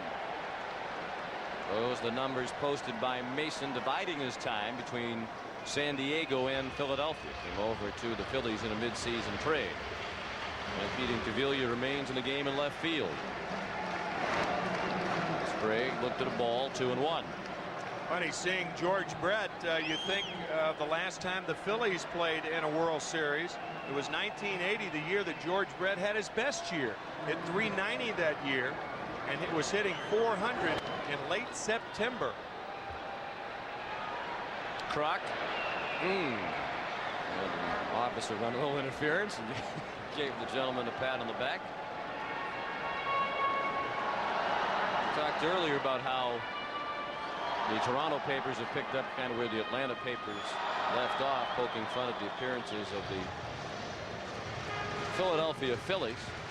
Well, yesterday the Toronto City Council passed an ordinance allowing bars, as Sprague strikes out, in the city of Toronto to stay open an hour later tonight and tomorrow night. Ordinarily, taverns in the city of Toronto required to close at 1 a.m. and they'll be allowed tonight and tomorrow night to stay open until 2 a.m. And there was a cartoon of the Toronto paper with a sketch of John Kruk with a large belly and said, "Can you believe they changed the laws just to accommodate me?"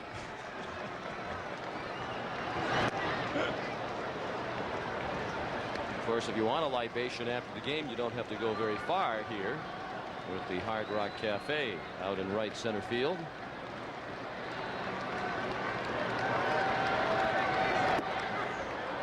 Pat Borders upset with himself after an ugly swing, 0-2. Well, it's the Phillies who are between a rock and a hard place tonight. They trail by 4. Roger Mason trying to hold the Blue Jays down until... I liked that one, by the way, and Buzz Hannon, our stage manager, groaned when you said that. He did? He did. It's his birthday. Show the man some respect. Again, playing on that theme. Friendly warning from the locals to the men from Philadelphia. Two and two, the count on Borders. He's 1 for 3. He started a 3-run rally in the 7th with a 1-out single and scored the first of the 3 runs. Roger Mason, the 4th pitcher of the night for the Phillies.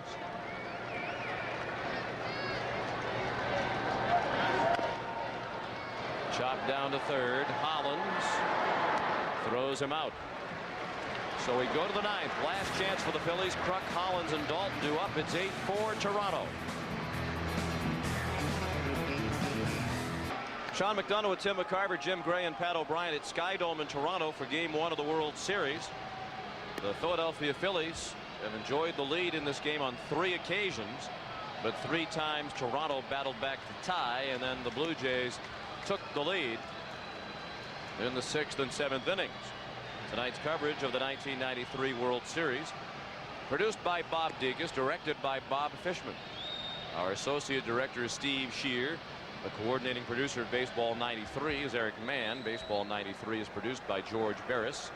The senior producer of CBS Sports is Ed Gorin. And the executive in charge of production is Rick Gentile.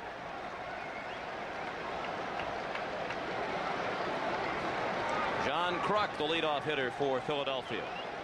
He was retired for the first time tonight in his last at bat when he struck out against Al Leiter to end the 6th. Kruk has 2 singles and a walk. He has driven in 2 and scored 1. Wayne Ward's first pitch of the 9th outside. Kruk, Hollins, and Dalton do up.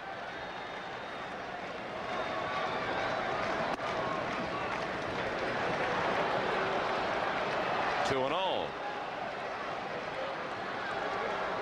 Dwayne Ward finished in the shadow of Tom Hinkie for 5 years before finally being given the job of short reliever. Hinkie with 40 saves with Texas this year, and Ward with 45. Think of how many years earlier Dwayne Ward could have been given the job and been successful. He has just had a remarkable year.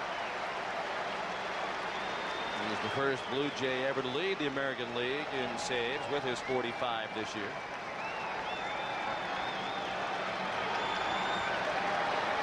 He's battled back from 2-0 to the 2-2 pitch.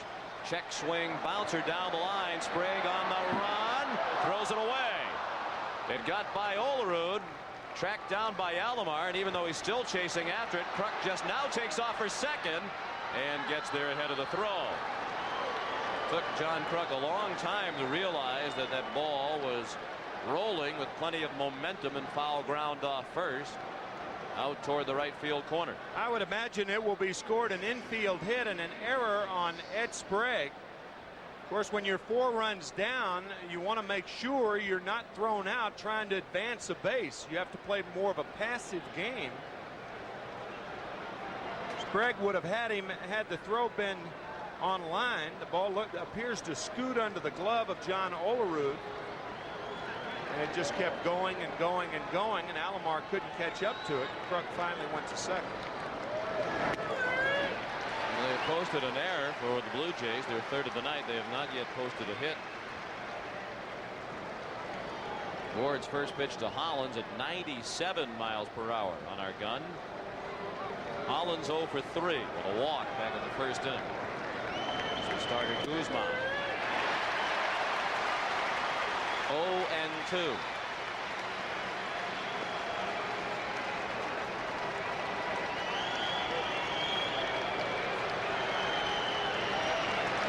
Has been scored a hit and an error now. An infield hit for Kruk, his 3rd hit of the night. And the error on Sprague, the 3rd Toronto error. And Hollins stays alive at 0-2. Aaron Dalton is on deck. So each team has 10 hits.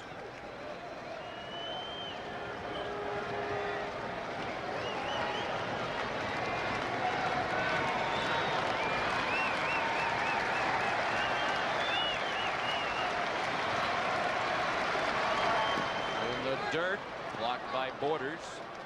That kept Kruk at second.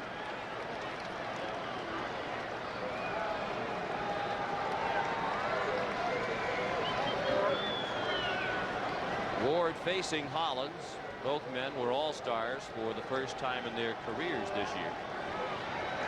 Ward's appearance in the All-Star game in Baltimore overshadowed by all of the theatrics surrounding Mike Messina of Baltimore. He is warming up in the 9th inning while Ward was on the mound. Hollins strikes out.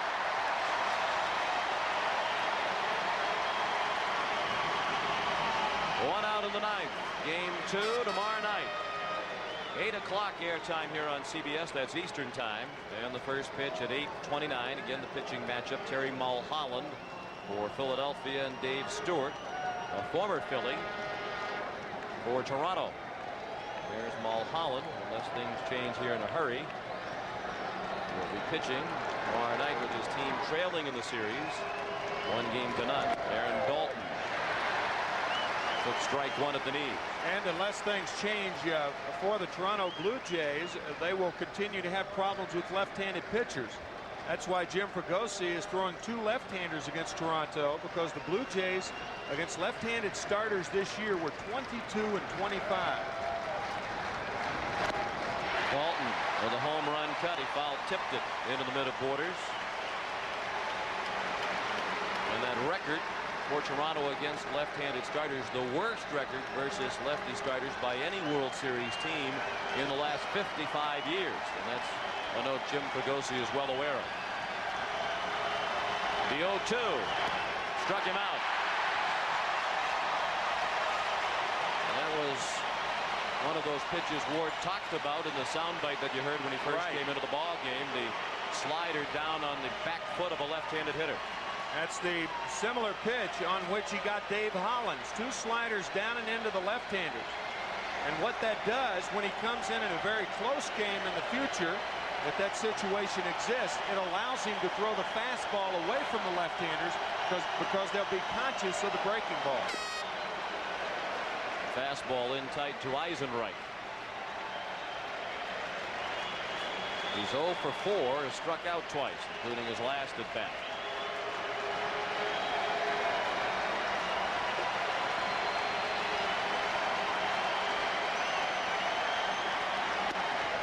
All 3 outs recorded by Dwayne Ward have come via the strikeout. That gives him 30 strikeouts now and 21 postseason innings in his career, the best ratio, as you saw, in postseason history. A 1-1 to Eisenreich. That's just not fair when you throw it 97 and then follow it up with that.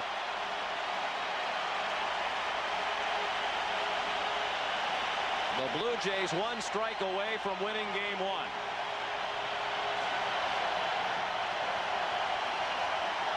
The 1-2 pitch. Eisenreich laid off it. Or you could see the eyes of Dwayne Ward, how much he wants it. He is sniffing out the save right now. He tried and go an inning in the 3rd with 4 strikeouts. All the outs on K's. Very close, but now the count is full. And should Eisenreich reach, Ricky Jordan would bat next.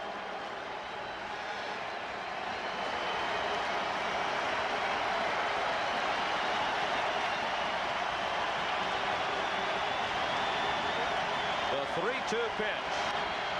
Fouled away to the left. Another 97-mile-per-hour fastball from Ward.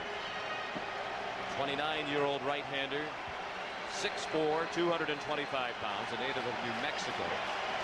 Makes his home now in the offseason in Las Vegas. There's an offseason golf companion of Greg Maddux, the Atlanta Braves. The payoff pitch. Eisenreich still alive. The crowd didn't realize that Borders didn't squeeze the foul tip.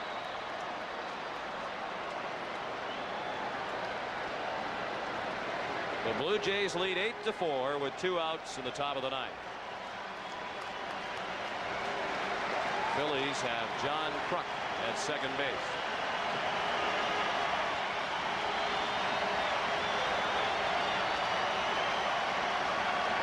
Another 3-2 pitch.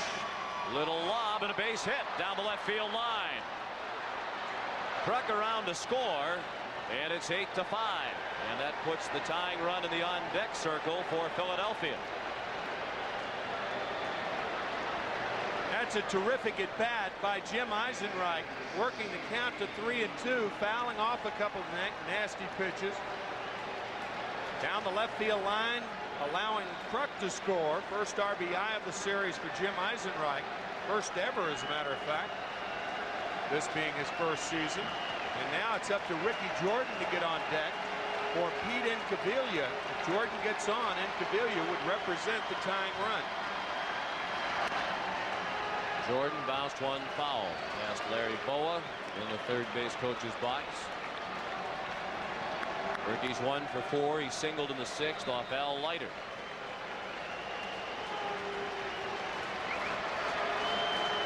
Here's Incaviglia representing the tying run in the on-deck circle.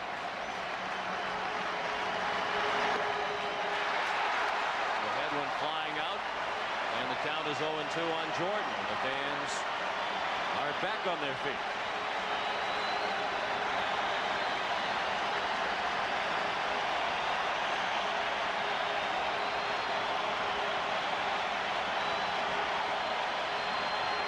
The 0-2. Well outside.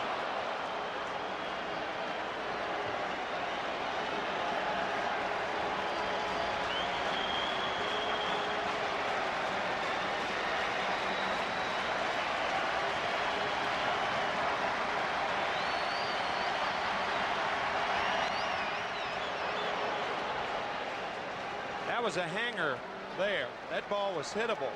Just stayed up in the strike zone, and Jordan fouled it back.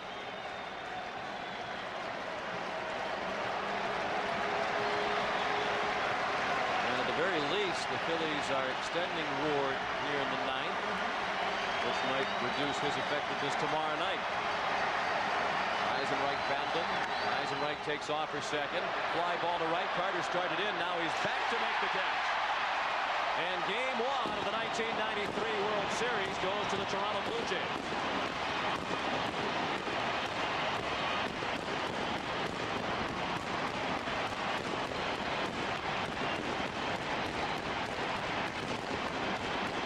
The final score, Toronto 8 and Philadelphia 5. We'll have more from Skydome right after this.